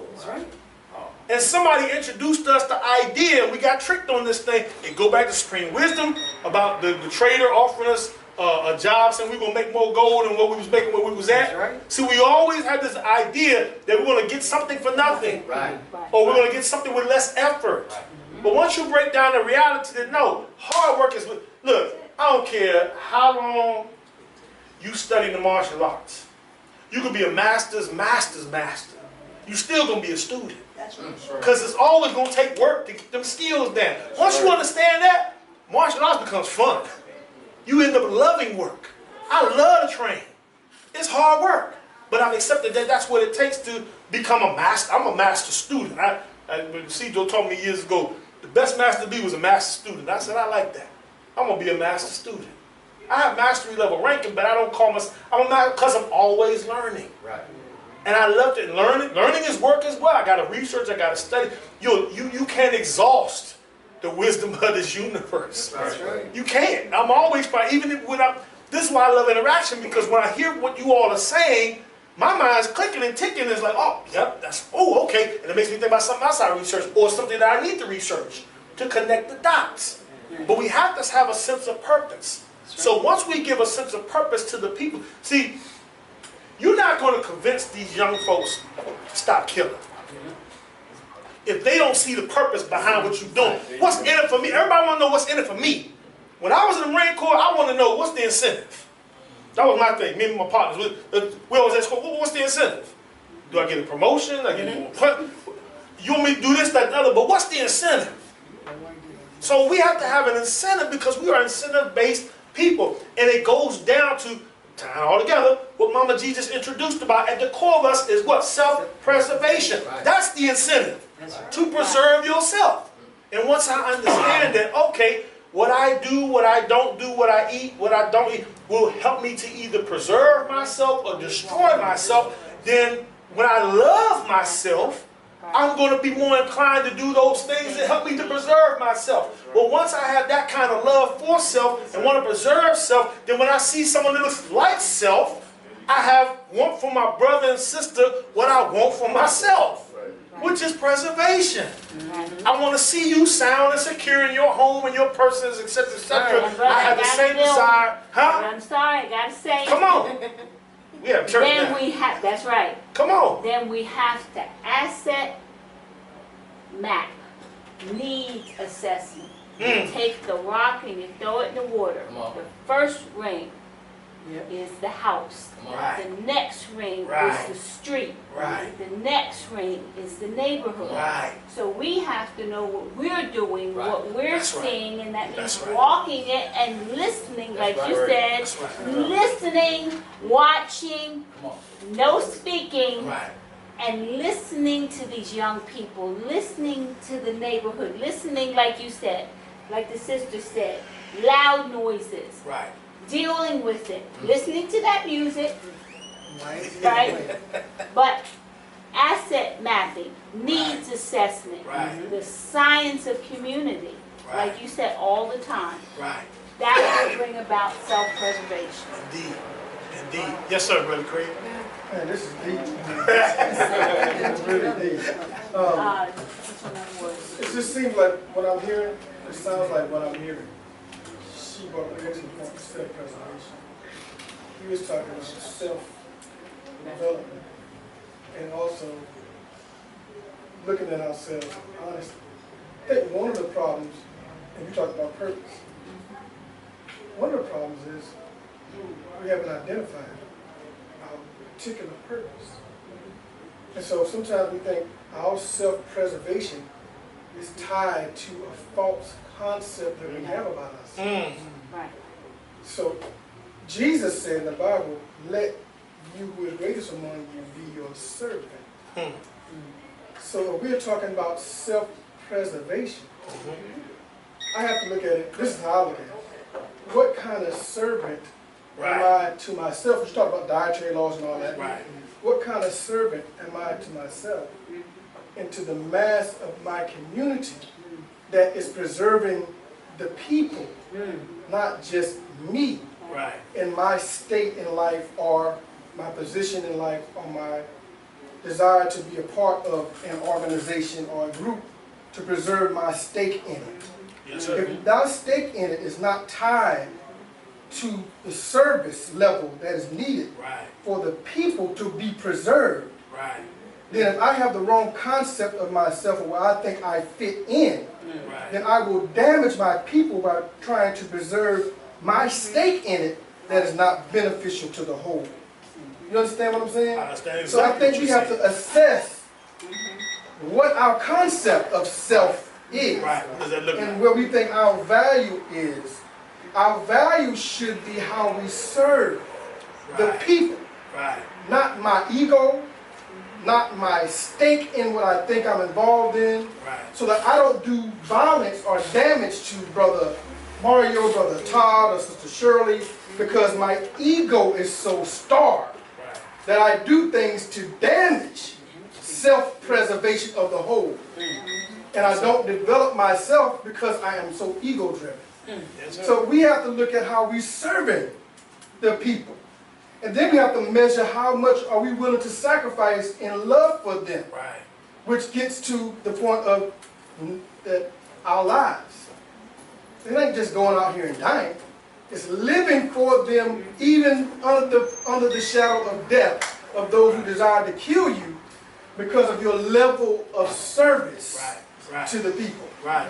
So we have to all look and assess ourselves to see how far are we willing to go to serve our people, to preserve them, even if it means our death, not tied to my ego. Right. Right. Because my desire is our desire should only be to serve the people, to preserve our people, Yes, sir. and develop ourselves to the point to do that effectively. And if I get in the way of that, if I see where my efforts are being non-productive, then I really need to assess my motivation Right. for wanting to try to become involved in something that is supposed to serve the people. And I think Minister Farrakhan and many others, Larry Hoover, and many others are the quintessential example of those who really want to serve.